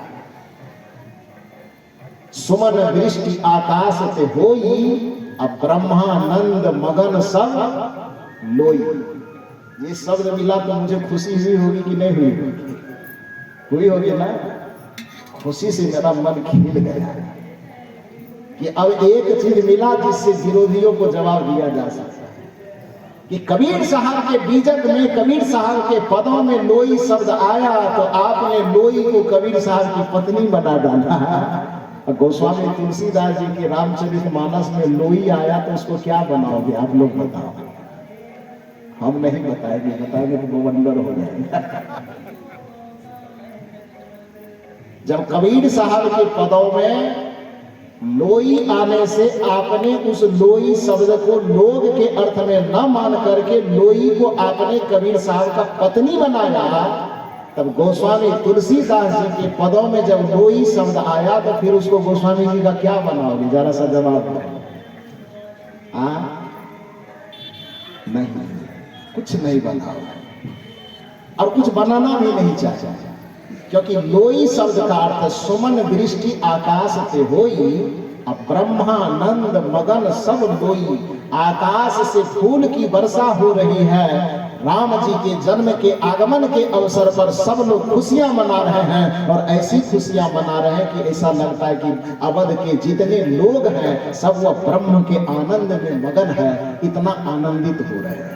तो सुमन वृष्टि आकाश से होई, अब ब्रह्मानंद मगन सब लोई। तो उस लोई शब्द का प्रयोग भक्ति काल के जितने संत हुए, चाहे वह सगुण परंपरा के संत हो, चाहे वह निर्गुण परंपरा के संत हो, लोगों के अर्थ में लोई शब्द का प्रयोग सब कोई करते थे। तो प्रयोग तो सब ने किया, लेकिन माथे पर बेल किसके फूटा?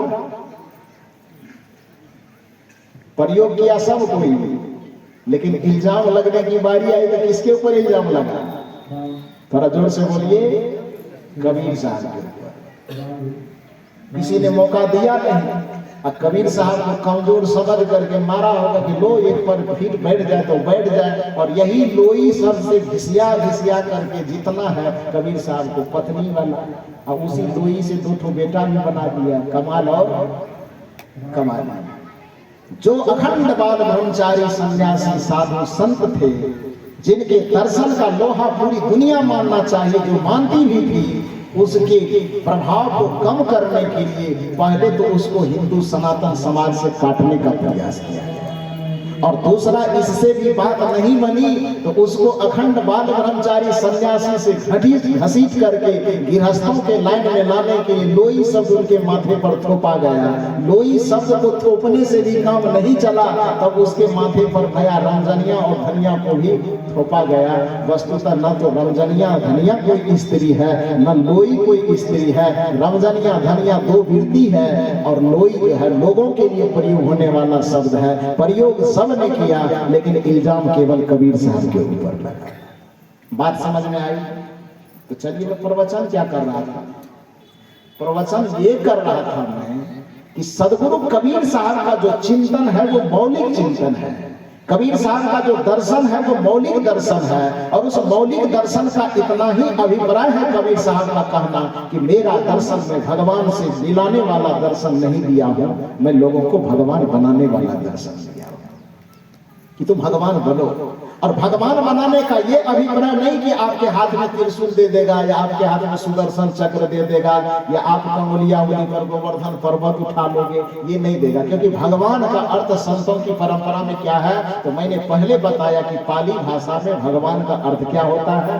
भग का अर्थ आपके अंतःकरण के विकारों का समुच्चय को बुद्ध की भाषा में, पाली भाषा में भग कहा जाता है।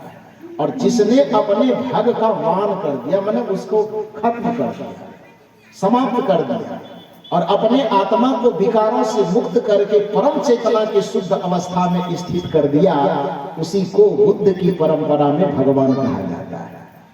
और दूसरा भगवान की परिभाषा मैंने परसों ही शायद बताया था आप लोगों को कि जब एक व्यक्ति अपने कर्मों को सुधार करके अपने भाग्य को ठीक कर ले तो उसको एक वचन में भाग्यवान कहा जाता है। और जब एक व्यक्ति अपने भाग्य को सुधार करके अपना भी कल्याण कर ले और जगत के कल्याण के लिए प्रेरणा स्रोत बन जाए तो ऐसे महापुरुष को भगवान कहा जाता है। ऐसे ही महापुरुष को भगवान, जैसे यदि आप कुकर्म से हट करके सुकर्म में आओ और आपका भाग्य बदल जाए तो आपके भाग्य बदलने से आपका जीवन सुखी हो जाएगा। तो एक व्यक्ति जो सुखी हो गया वह भाग्यवान हो गया, लेकिन एक व्यक्ति यदि कबीर के रूप में है, एक व्यक्ति यदि बुद्ध के रूप में है, एक व्यक्ति यदि महावीर के रूप में है, एक व्यक्ति यदि गुरु नानक देव के रूप में है, तो समझिए कि एक सदगुरु कबीर साहब का जीवन बदला तो केवल उसी का जीवन सुखी हुआ कि आज भी उससे लोग प्रेरणा ले रहे हैं ना। भगवान बुद्ध का जीवन यदि बदला तो बुद्ध के जीवन से केवल बुद्ध का ही कल्याण हुआ कि आज भी उनसे प्रेरित होकर के लाखों लोग का जीवन सुधर रहा है। भगवान महावीर के जीवन से क्या भगवान महावीर का ही कल्याण हुआ कि आज भी उनके जीवन दर्शन से लोगों को प्रेरणा मिल रही है ना। श्री राम जी जो चले होंगे जीवन यात्रा में, श्री राम जी का ही केवल कल्याण हुआ कि श्री राम जी के जीवन से आज भी लोगों को प्रेरणा मिल रही है ना। हनुमान जी ने जो भी था साधना भक्ति की होगी उससे उनका कल्याण हुआ होगा, तो केवल उन्हीं का कल्याण हुआ कि आज भी उनके कल्याण से लोगों को प्रेरणा मिल रही है ना। तो जिसने अपने जीवन को बदल करके, अपने भाग्य को बदल करके अपना तो कल्याण किया ही, दूसरे के कल्याण के लिए भी प्रेरक बने, ऐसे प्रेरणा पूर्ण महापुरुष को भगवान कहा जाता है। ये भगवान की परिभाषा है। इस दृष्टिकोण से कबीर साहब को भगवान कहो तो कोई आपत्ति की बात नहीं है। इस दृष्टिकोण से दुनिया में आप जितने भी आध्यात्मिक चिंतन में जीने वाले महापुरुष हुए, उन सभी महापुरुषों को आप भगवान कह दो तो कोई बुरी बात नहीं है। और वह भगवान बनने की क्षमता केवल सदगुरु कबीर, बुद्ध, महावीर में ही नहीं थी, वह भगवान बनने की क्षमता आपके पास भी है, हमारे पास भी है, दुनिया के तमाम इंसान के पास है। कबीर साहब यही कहते हैं कि मैं तुम्हें भगवान से मिलाऊंगा नहीं, बल्कि मैं ऐसी युक्ति बताऊंगा कि तुम्हें सीधे भगवान बना दूंगा। मैं तुम्हें जीव शिव से मुलाकात करवाने की कोई युक्ति नहीं बताऊंगा, लेकिन मैं तुम्हें ऐसी युक्ति बताऊंगा कि तुम जीव से ऊपर उठ करके शिव ही बन जाओ। क्योंकि जीव और शिव दो चीज का अंतर नहीं है, जो वस्तु का अंतर नहीं है, दो सत्ता का अंतर नहीं है, बल्कि दो अवस्था का अंतर है। जैसे कोई व्यक्ति कहे कि अभी मैं किसी का बेटा हूं, स्वाभाविक है कि किसी के बेटे हैं आप, लेकिन कल को आपकी शादी हो जाए और आपके भी एक बच्चे हो जाए तो आप बाप बनेंगे कि नहीं बनेंगे?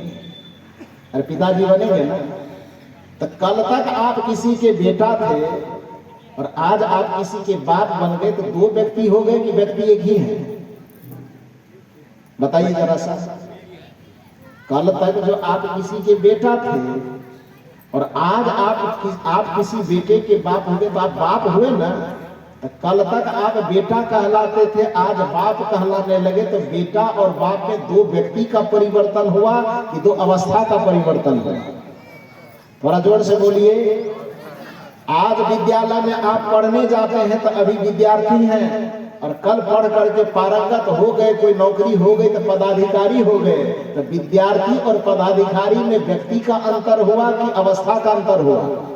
थोड़ा जोर से बोलिए। सत्ता और अवस्था का अंतर यदि आप समझते हैं तो सत्ता का मतलब होता है दो चीज और अवस्था का मतलब होता है कि चीज एक ही रहे लेकिन वो दूसरे चीज में कन्वर्ट हो। जैसे ये क्या है? फूल है। ये क्या है? इसमें चीज का अंतर है कि अवस्था का अंतर है? ये अकेला है तो फूल है। अब विभिन्न फूलों को एक धागा में गूंथ दिए तो ये क्या बन गया?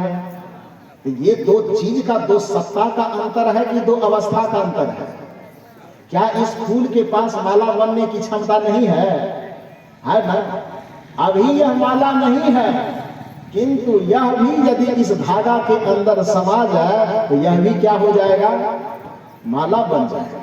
तो जैसे प्रत्येक फूल को माला बनने की क्षमता है, जैसे प्रत्येक पुत्र को पिता बनने की क्षमता है, जैसे प्रत्येक विद्यार्थी के अंदर पदाधिकारी बनने की क्षमता है, उसी तरह से प्रत्येक आत्मा के अंदर परमात्मा बनने की क्षमता है। इस बात को समझने की कोशिश करनी चाहिए। श्री राम और लक्ष्मण के बीच संवाद होता है विश्राम सागर में। तो श्री राम से लक्ष्मण जी पूछते हैं कि आप बताइए जीव शिव में भेद क्यों? कि जीव और शिव में भेद क्या है? जीव में और शिव में क्या भेद है? तो श्री राम ने लक्ष्मण जी से कहा कि जीव शिव में भेद क्यों, इतनो अहे सदीव। बद्ध दशा में जीव कही, मुक्त दशा में शिव। जो बंधन की दशा में जीव कहलाता है, बस उसी को मुक्त कर दो तो वह शिव स्वरूप हो जाए। अब सवाल यह होता है कि वो बंधन क्या? उसी सत्संग जो हम कर रहे हैं, क्यों कर रहे हैं? कुछ लोगों को लगता है कि हम भगवान से मिलने के लिए भक्ति कर रहे हैं। अरे भगवान से मिलने के लिए भक्ति नहीं कर रहे हो, बल्कि भगवान बनने में जो बाधा, उस बाधा को हटाने के लिए भक्ति कर रहे हो। यदि इसको आप दार्शनिक भाषा में ही समझना चाहते तो एक बात बताओ, अभी आप स्वस्थ हो कि नहीं? अभी सब कोई स्वस्थ है जो लोग बैठे हैं। कल्पना करो कि कल किसी तरह की कोई बीमारी आ जाए आपके पास, रोग लग जाए, सर्दी लगे, खांसी लगे, बुखार लगे या कुछ भी, किसी भी प्रकार का रोग लगे, तो डॉक्टर के पास आप किस लिए जाएंगे? दवाई लाने। दवाई किस लिए लाने गए हैं? स्वास्थ्य को लाने के लिए कि रोग को भगाने के लिए? दवाई जो लाने गए हैं आप, स्वास्थ्य लाने के लिए कि रोग को भगाने के लिए? थोड़ा जोर से बोलिए। नहीं समझ रहे हैं? लग रहा है कि आज का सत्संग माथे के ऊपर से बह रहा है। समझ में जा रही है कि नहीं जा रही? आप बीमार पड़े, सबसे पहले आप स्वस्थ थे। स्वस्थ आदमी किसी कारण से बीमार पड़ गया तो हम डॉक्टर के पास जो दवाई लेने के लिए गए हैं, तो दवाई से हम स्वास्थ्य को लाएंगे कि रोग को भगाएंगे? रोग को न भगाएंगे। कहीं मन में यह सोच लें कि हमको स्वास्थ्य को कहीं से लाना है, तो स्वास्थ्य कहां से आएगा? वृंदावन से कि काशी से? कहां से आएगा? स्वास्थ्य कहीं से आएगा नहीं। स्वास्थ्य तो पहले से आपके पास था। आपकी कोई खान पान या शरीर के किसी विकृति के कारण ऊपर से कोई रोग आ गया, दवाई ला करके आपको केवल इतना का, स्वास्थ्य कहीं से लाना नहीं है, अस्वास्थ्य कहीं से आएगा भी नहीं, बल्कि आपको इतना ही काम करना है कि जो बीमारी ऊपर से कहीं से आ गई है, आप दवाई लाइए, दवाई खाइए, अब बीमारी को आप भगा दीजिए। अब बीमारी जब भाग जाएगी तो स्वास्थ्य कहीं से आएगा कि स्वास्थ्य पहले से मौजूद था? मेरी बात समझ रहे कि नहीं समझ रहे? स्वास्थ्य पहले से मौजूद था ना जी, ऊपर से कहीं से बीमारी आ गई। जैसे अच्छा छोड़ो स्वास्थ्य और बीमारी की बात, ये थोड़ा डिफिकल्ट होगा समझने। ये कपड़ा है, अब ये चमक रहा है। कल्पना करो कि इस पे कोई कीचड़ आ गया, तो साबुन और सरफ हम लाएंगे कहीं से? साबुन सरफ ला करके हम किस लिए साबुन सरफ लाए हैं? सफेदी को लाने के लिए कि गंदगी को भगाने के लिए? गंदगी को भगाने के लिए। और गंदगी जब भाग जाएगी, इस पर साबुन रगड़ेंगे, पानी डालेंगे, और गंदगी जब भाग जाएगी तो सफेदी कहीं से आएगी कि पहले से मौजूद था? हाँ, अब की बात समझ गए, क्योंकि दिन रात ये कारोबार करते हैं। ये उदाहरण समझना थोड़ा आसान है। यही उदाहरण वो डॉक्टर से समझा रहा था, लेकिन वो थोड़ा माथे में जा नहीं रहा, लेकिन ये जा रहा है।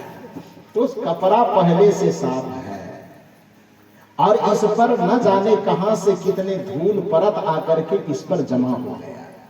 साबुन हमको चमक लाने के लिए नहीं लगाना है, बल्कि साबुन ऊपर से पड़े हुए गंदगी को हटाने के लिए लगाना है।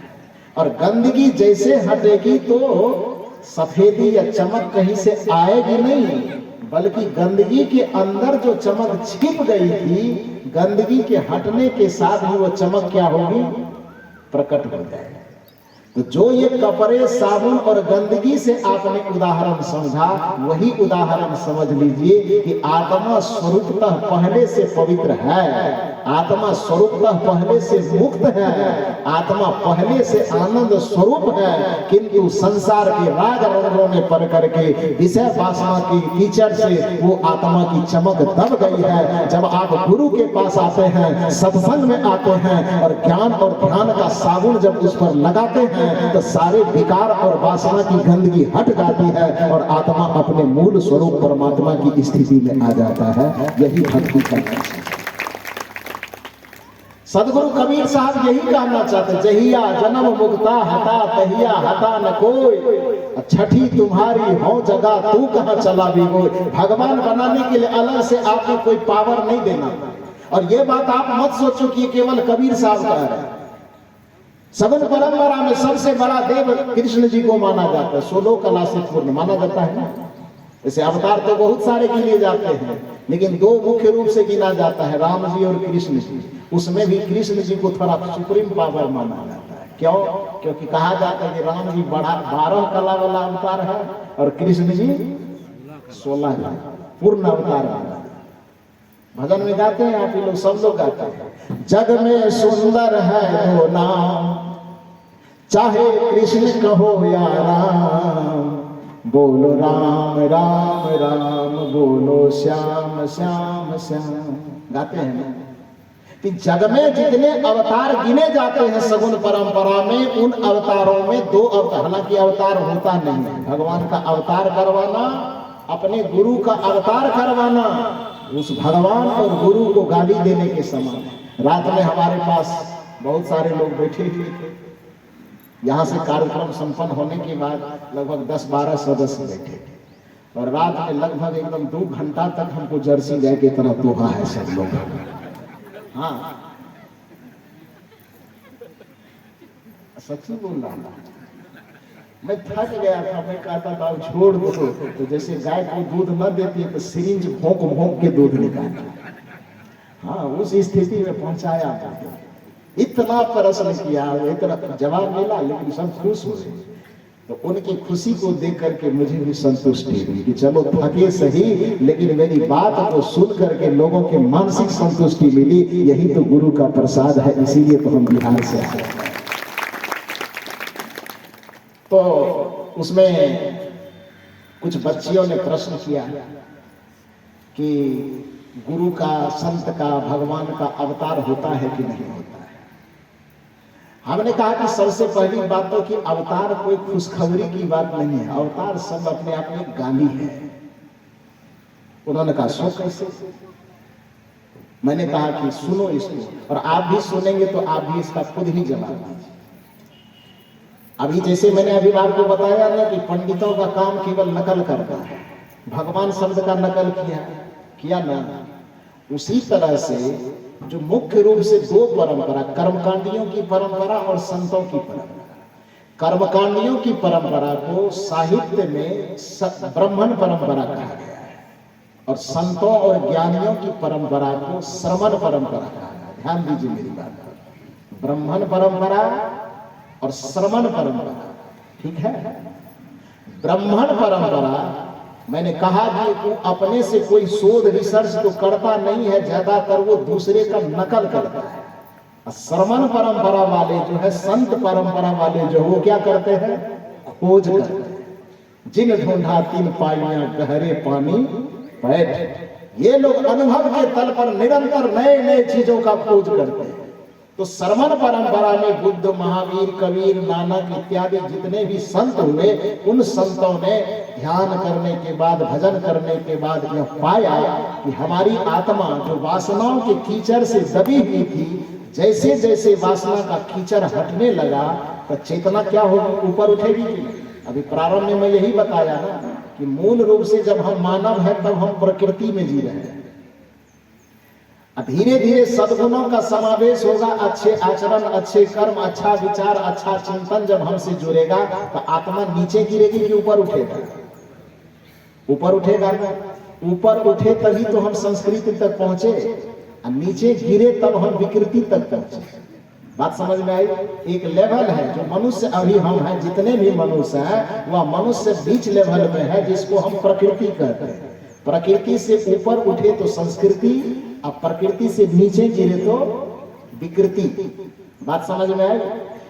तो जो संस्कृति में यानी ऊपर उठते हैं, तो जब बुद्ध, महावीर, कबीर जैसे संतों ने देखा कि आत्मा जब सद्गुणों से समावेशित होता है, जब इसमें दया, क्षमा, शील, संतोष, करुणा इत्यादि के भाव इसमें आने लगते हैं, तब यह आत्मा निरंतर गुणों के साथ साथ ऊपर उठने लगती है।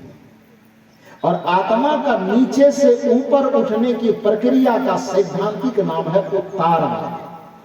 क्या नाम है? थोड़ा जोर से बोलिए ना। आत्मा के नीचे से ऊपर उठने की प्रक्रिया को सैद्धांतिक रूप से उत्तारवाद का सिद्धांत कहा जाता है। ये सिद्धांत किसने दिया? संतों की परंपरा ने, श्रवण परंपरा वालों ने। उसमें बुद्ध, महावीर इत्यादि जिनका नाम आप गिना सकते हैं, सारे संतों ने मिलकर के ये शोध किया, ये निष्कर्ष किया कि आत्मा जब सद्गुणों से युक्त होती है, आत्मा जब चरित्र से युक्त होती है, आत्मा जब साधना से युक्त होती है, तो आत्मा नीचे नहीं गिरती है, बल्कि आत्मा धीरे धीरे ऊपर उठती है। और आत्मा का नीचे से ऊपर उठने की प्रक्रिया को सैद्धांतिक रूप से कौन सा वाद कहा गया? उत्तारवाद कहा गया। और बड़ी धूमधाम से जैसे संतों ने भगवान शब्द का खोज किया, वैसे उत्तारवाद के सिद्धांत का खोज किया। और जब इधर उत्तारवाद का सिद्धांत का बोलबाला चलने लगा, तो दूसरा नकल करने के लिए बैठा हुआ है, बैठा है ना। तो दूसरी परंपरा जो नकल करने के लिए बैठी है, वो अपना बुद्धि दिमाग लगाया नहीं, और लगा कि इसके अपोजिट कुछ लाना चाहिए। नहीं लाएंगे तो इनका दुकान बढ़िया से, इनका जीवन, इनका सिद्धांत बढ़िया से दौड़ने लगेगा और हम लोग पीछा हो जाएंगे। और बिना तर्क, बिना सोच, बिना चिंतन, बिना विचार किए उन्होंने एक नकल की, और नकल करने में इसके विपरीत धारणा बनाई। संतों ने बनाई धारणा थी कि आत्मा अपने सद्गुणों के कारण नीचे से ऊपर उठती है, तो नीचे से ऊपर उठने की प्रक्रिया को उत्तारवाद कहा। और पंडितों ने नकल करने के चक्कर में अकल को भी गंवा दिया, और उन्होंने उत्तारवाद के विपरीत में अवतारवाद की धारणा ले आई। बात समझ में आई? उत्तारवाद का मतलब होता है आत्मा का नीचे से ऊपर उठना, और अवतारवाद का मतलब होता है आत्मा का ऊपर से नीचे गिरना। आप यह बताओ कि कल को आपको कलेक्टर बना दिया जाए, अब परसों आपको कहे कि नहीं नहीं नहीं, कलेक्टर से नहीं, आप ठीक कर रहे हैं, चपरासी बन जाएंगे, ये आपको अच्छा लगेगा कि बुरा लगेगा? बोलिए जरा सा। बुरा लगेगा। किसी चपरासी का कलेक्टर बन जाना ये खुशी की बात, मिठाई बांटने वाली बात हो सकती है, लेकिन किसी कलेक्टर का चपरासी बन जाना ये मिठाई वाली बात होगी कि उसके नाम पर गाली हो गया? आत्मा सद्गुणों के कारण नीचे से ऊपर उठे, यह आत्मा की बड़ाई है। लेकिन कोई आत्मा पवित्र होकर के ऊपर से नीचे आवे, यह आत्मा की बड़ाई है कि आत्मा को गाली है? थोड़ा जोर से बोल दीजिए ना, मैं बोलिएगा, लगता है डर रहे हैं। आत्मा ऊपर से भी नीचे गिरे, ये आत्मा की महानता नहीं है, ये आत्मा का गुणगान नहीं हो रहा है, बल्कि उस आत्मा को गाली दी जा रही है। इसलिए जो कोई व्यक्ति अपने गुरु को, अपने भगवान को कहता कि मेरा भगवान, मेरा गुरुदेव अवतार लिया है, समझो कि वह गुरु की गुणानुवाद नहीं कर रहा है, बल्कि वह गुरु को क्या कर रहा है, गाली दे रहा है। क्योंकि अवतार शब्द ही अपने आप में गाली है, उत्तार शब्द अपने आप में गुणगान है, अवतार शब्द अपने आप में एक गाली है। लेकिन पता नहीं, अब गालियों को लोग मेडल बना करके घूमे तो वो उनकी मर्जी। जग में सुंदर है दो नाम, चाहे कृष्ण कहो या राम, बोलो राम राम राम। तो इनको भी अवतार गिना जाता है। अवतारी लोग समझते रहे गाली दे रहा है कि पूजा कर रहा है। खैर जो भी हो, लेकिन इन दो नामों की जो गणना होती है उसमें कृष्ण जी की नाम की गणना ज्यादा। क्यों? क्योंकि कृष्ण जी जितने राजनीतिक व्यक्ति थे उतने ही प्रतिशत में आध्यात्मिक व्यक्ति थे। श्री कृष्ण जी भी अपने जीवन को एक संपूर्ण मानव बनाने के लिए पग पग पर उन्होंने गुरु का सहारा लिया। लोग कहते हैं कि हम भगवान के भक्त हैं, हमको गुरु बनाने की क्या जरूरत है। लेकिन जिसको भगवान मान करके आप माथा रगड़ते हो, वह भगवान भी अपनी चेतना को उच्च दशा में ले जाने के लिए गुरु के शरण में आया था। और मजे की बात यह है कि भगवान कृष्ण के पास एक गुरु नहीं, भगवान कृष्ण के पास 3 गुरु हैं। कितने गुरु? 3 गुरु। नाम मालूम है कि बताऊं? अब ये बता दूं कि अगले साल के लिए रखो? हाँ, एक ही बार में मेरा रेल काट देना चाहते हो क्या? को ही बार, अगले साल का कोई जुगाड़ नहीं है। अच्छा ठीक है, सुना देता। वैसे आना तो है, अब छत्तीसगढ़ मुझसे छूटेगा? छत्तीसगढ़ छूटेगा यार? नहीं छूटेगा। 4 साल से लगातार आ रहा हूं। पहली बार आया था तो 4 कार्यक्रम लेकर के आया, दूसरी बार आया तो 8 कार्यक्रम लेके आया, और इस बार तीसरी बार आया हूं तो 15 कार्यक्रम लेके आया हूं, और चौथी बार आऊंगा तो 30 कार्यक्रम लेकर के आऊंगा। वैसे ये कराओ कि कार्यक्रमों की लिस्ट अभी इतनी अभी से बढ़ती जा रही। 2026 अभी बीता नहीं है, जनवरी, आधा जनवरी बीता है। आज कितना है? 22। लेकिन अभी जनवरी खत्म नहीं हुए। 2027 के दिसंबर और जनवरी धीरे धीरे फूल होते जा रहा है। आपको छत्तीसगढ़ में, अब छत्तीसगढ़ केवल आप ही का नहीं रहेगा, अब छत्तीसगढ़ मेरा भी हो जाएगा। तो इसलिए भले ही इस गांव में ना हूं, लेकिन अगल बगल इधर उधर कहीं ना कहीं तो आऊंगा, और जहां भी आऊंगा उम्मीद करता हूं कि आप लोगों का दर्शन हो ही जाएगा। होगा कि नहीं होगा? जरूर होगा। तो मैं मूल रूप से यहां पर कहना यह चाह रहा था कि श्री कृष्ण जी के गुरुदेव का नाम बता दूं?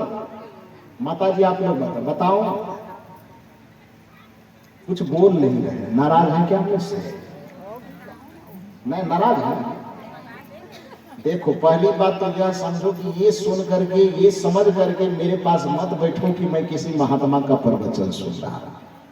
आप अपने मन को मान लेने दो कि मेरा जो बहने बैठी है वो मान लो कि मेरा भाई प्रवचन सुना रहा है। जो मेरी माता के उम्र के बैठे हैं वो सोच ले कि मेरा बेटा बैठ करके मुझसे बात कर रहा है, तो फिर मुझसे संवाद करने में उसको बड़ी आसानी होगी। ये मत सोचो कि मैं बिहार से आया। अरे कोई भी शरीर को तो कहीं ना कहीं जन्म लेना ही पड़ेगा, वो तो जन्म लेता ही है। लेकिन चूंकि आप भी सदगुरु कबीर साहब के फुलवारी के फूल हो और हम भी उसी सदगुरु कबीर साहब के फुलवारी के फूल हैं, इस नाते ये मान लो कि मैं आप ही के गोद में खेल करके, आप ही से उंगली पकड़ करके चलना सीख करके और अपनों के बीच में बैठ करके अपनी बात कर रहा हूं। इसलिए शर्माने और लजाने की कोई आवश्यकता नहीं है। महात्मा समझ करके प्रवचन सुनोगे तो थोड़ा लगेगा संकोच कि क्या बोलूं ना बोलूं, बात समझ में नहीं आ रही है ना। बेटा समझ के सुनो ना, अपना भाई समझ करके सुनो, मित्र समझ करके सुनो। जो उम्र में बड़े हैं सोच लो कि मेरा बेटा बोल रहा है, जो हमारे समान उम्र के हैं सोच लो कि मेरा भाई मेरा मित्र बोल रहा है। इस भाव के साथ सुनोगे तो सुनने में भी अच्छा लगेगा, और फिर बात को सवाल जवाब के लहजे में बड़ी बढ़िया से आप सुन समझ पाओगे। इसलिए लजाना नहीं लजाओ। अभी से मैं मान लो कि यहाँ में मेरी माँ बहन बैठी हुई है, मानो कि ना मानो, फिर भी माथा हिला रहे। जोर से बोलो ना, खा करके नहीं आई है क्या? टाइम हो गया खाने का, खाने का टाइम हो गया, बंद करो ना। कितना देर तक ये भी बता दीजिए, हमको मालूम नहीं है। 1:30 बजे बंद करना है। कितना देर और बोलना है? बस इस गुरु को बता करके छोड़ देता, फिर भोजन करने जाना, फिर बाद में आना, ठीक है? तो श्री कृष्ण जी के गुरुदेव 3 गुरुदेव हैं। क्या क्या नाम है? जो कृष्ण जी के कुल गुरु हैं, जो उनके परिवार में सबको दीक्षा देते आते हैं, उस कुल गुरु का नाम है महर्षि गर्गाचार्य।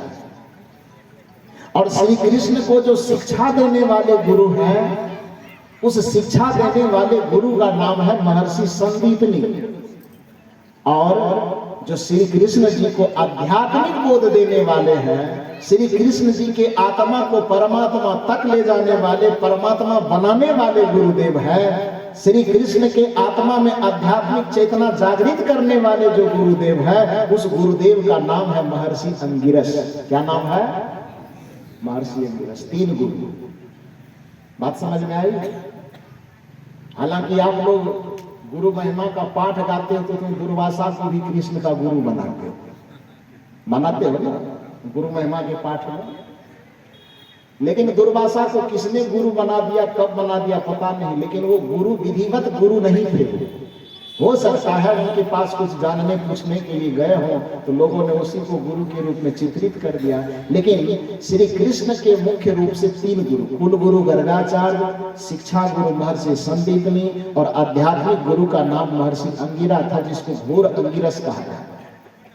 तो इस बात को सुना करके मैं बात को समाप्त करूंगा कि कपट कैसे आत्मा परमात्मा बनता है। श्री कृष्ण जी अपने गुरुदेव से पूछते हैं, श्री कृष्ण जी अपने गुरुदेव महर्षि अंगिरस से पूछते हैं कि हे गुरुदेव, यह आत्मा और परमात्मा अलग अलग है कि आत्मा ही परमात्मा बन जाती है? इसके संबंध में संसार में बड़ा भ्रम की स्थिति फैला हुआ है, आप जरा सा बताने की कृपा कीजिए। तो भगवान श्री कृष्ण को उनके गुरुदेव महर्षि अंगिरस बताते। आप पूछेंगे कि ये कहां से बोलते हैं, कौन किताब में लिखा हुआ है? किताब का नाम भी बताओ। किताब का नाम है छंदोग्य उपनिषद। क्या नाम है? छंदोग्य उपनिषद। जो 11 उपनिषद है ना आपके यहाँ, उन 11 उपनिषद में एक छंदोग्य उपनिषद, उसी में श्री कृष्ण और उनके गुरुदेव अंगिरस जी का संवाद है। तो श्री कृष्ण जी उसमें पूछते हैं कि आत्मा और परमात्मा अलग अलग चीज है कि आत्मा ही परमात्मा के रूप में परिवर्तित हो जाती है? इसके बारे में बताने की कृपा करें। तो महर्षि अंगिरस जी श्री कृष्ण को बताते हैं कि यथेव बिंबम मृद्योपलिप्तम तेजोमयं भ्राजते तत्सुधांतम तद्वात्म तत्त्वं परसमिच्छ देहि एकः कृतार्थो भवते हितशोकः। आप कहेंगे संस्कृत में क्या बड़बड़ा दी, इसका हिंदी बताइए। यथेव बिंबम, यथेव मन यथा मन जैसे, अब बिंब का मतलब, जो फिजिक्स पढ़े होंगे यहाँ एमएससी वाले सब बैठे हैं, तो फिजिक्स तो पढ़ी नहीं होगी। तो फिजिक्स में आप क्या पढ़े? 2 प्रकार के, 9वां 10वां के ही फिजिक्स में पढ़ाया जाता है। पिंड 2 प्रकार का होता है, दीप्त पिंड और प्रदीप्त पिंड। दीप्त पिंड का मतलब, दीप्त पिंड उसे कहते हैं जिसे प्रकाशित करने के लिए अलग से किसी पिंड के सहारे की जरूरत न पड़े, उसको दीप्त पिंड कहा जाता है। जैसे में सूर्य दीप्त पिंड है कि प्रदीप्त पिंड है? दीप्त है, क्योंकि उसको प्रकाशित होने के लिए किसी दूसरे सहारे की आवश्यकता नहीं है। लेकिन चंद्रमा को क्या कहेंगे? दीप्त की प्रदीप्त कहेंगे? उसको प्रदीप्त कहेंगे, क्योंकि चंद्रमा के पास अपना प्रकाश नहीं है, वो सूर्य के प्रकाश से पैंचा लेकर के वो प्रकाशित होता है। पैंचा समझते हैं ना, उधारी लेता है, सूर्य से वह उधारी लेता है। बात समझ में आई? उसी प्रकार से दीप्त पिंड के अंदर जैसे सूर्य आता है, तो एक हीरा भी दीप्त पिंड के अंतर्गत आता है। इसलिए उस हीरा को प्रकाशित करने के लिए अलग से किसी प्रकाश स्रोत की आवश्यकता नहीं पड़ती। बात समझ में आई? यहाँ श्री कृष्ण कहते हैं, मान लो कि एक हीरा है जो स्वतः प्रकाशित है, उसमें प्रकाश अलग से ला करके देने की आवश्यकता नहीं है। लेकिन जो हीरा स्वतः प्रकाश से भरा हुआ है, वह हीरा मृद्योपलिप्तम, मृदा माने मिट्टी, लिप्तम माने लिपटना। यथेव बिंबम मृद्योपलिप्तम, जैसे हीरा स्वतः प्रकाश से भरा हुआ है, किंतु मृद्योपलिप्तम, उसके ऊपर में मिट्टी का कीचड़ लिपट गया है। तो मिट्टी का कीचड़ लिपट जाने से हीरा का प्रकाश हीरा के अंदर ही मौजूद है कि कहीं वृंदावन घूमने गया है?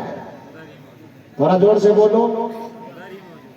जो हीरा के अंदर में प्रकाश है वो हीरा के अंदर है और मिट्टी से लिपट गया, तो प्रकाश अंदर में ही रह गया कि प्रकाश गया घूमने के लिए मथुरा काशी? थोड़ा जोर से बोलो। अंदर में है, अंदर में है, फिर भी वह प्रकाश हमको दिखाई देगा? नहीं दिखाई देगा। पुनः उस प्रकाश को हमें देखना है, तो क्या करें? वहां बैठ करके सत्यनारायण कथा कि दुर्गा चालीसा का पाठ क्या करना पड़ेगा बताओ?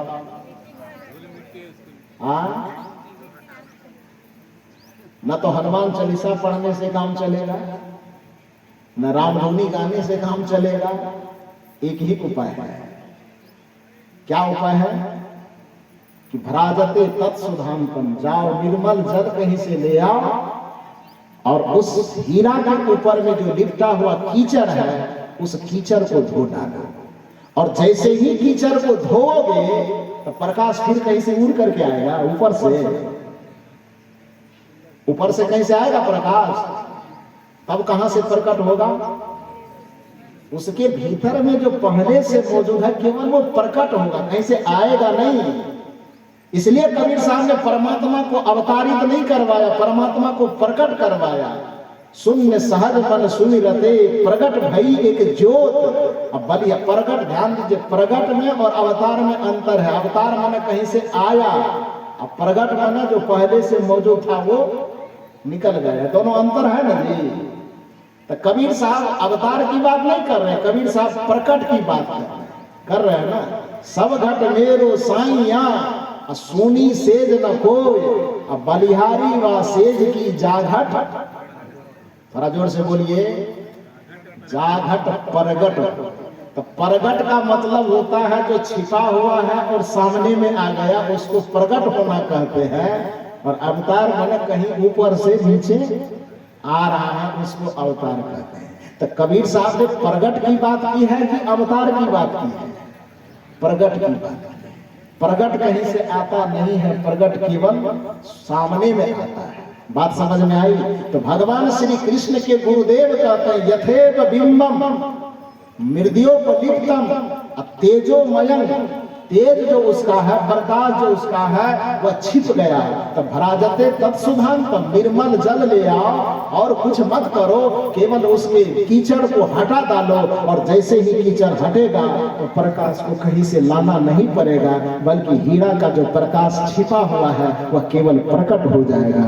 ए मेरे बंधु, भगवान श्री कृष्ण के गुरुदेव समझाते तद्वात्म तत्वम तद आत्म तत्वम, ठीक उसी हीरे के तरह आत्मा में मुक्ति का, ज्ञान का, आनंद का प्रकाश पहले से छिपा हुआ है, किंतु वासना के कीचड़ से लिपट जाने के कारण वह आनंद का स्रोत छिप सा गया है, वह परम प्रकाश छिप सा गया है। और जैसे ही आप गुरु के शरण में आकर के सत्संग और ध्यान भजन के निर्मल जल से उस वासना के कीचड़ को हटाओगे, वैसे ही आत्मा के अंदर परमात्मा का प्रकाश स्वतः प्रकट हो जाएगा। यह कबीर साहब भी समझाना चाहते हैं और यही दर्शन श्री कृष्ण को उनके गुरुदेव ने समझाया।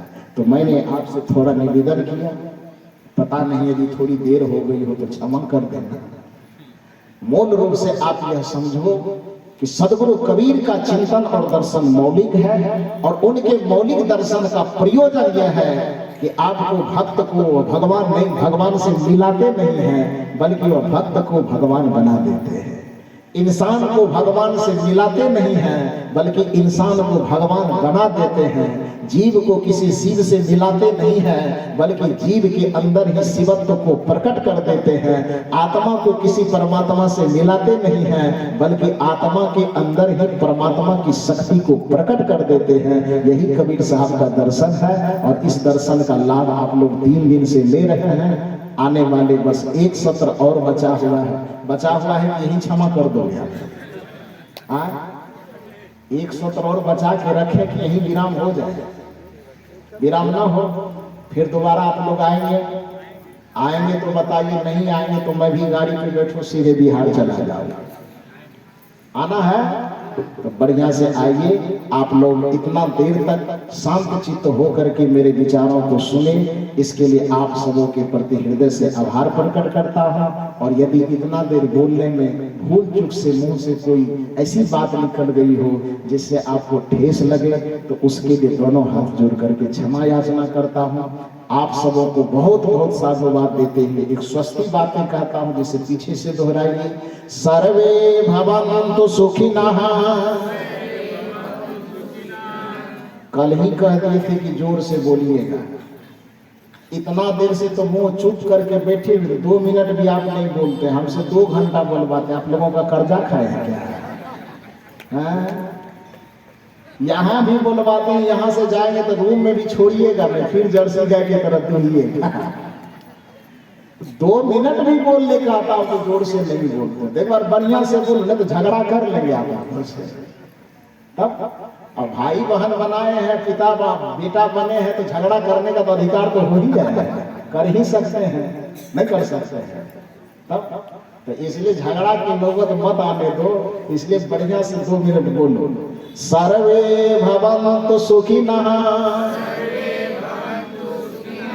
सर्वे सन्तु निरामयाः,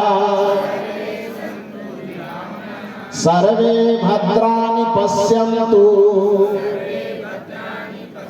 मा कश्चित् दुःख भाग् भवेत्।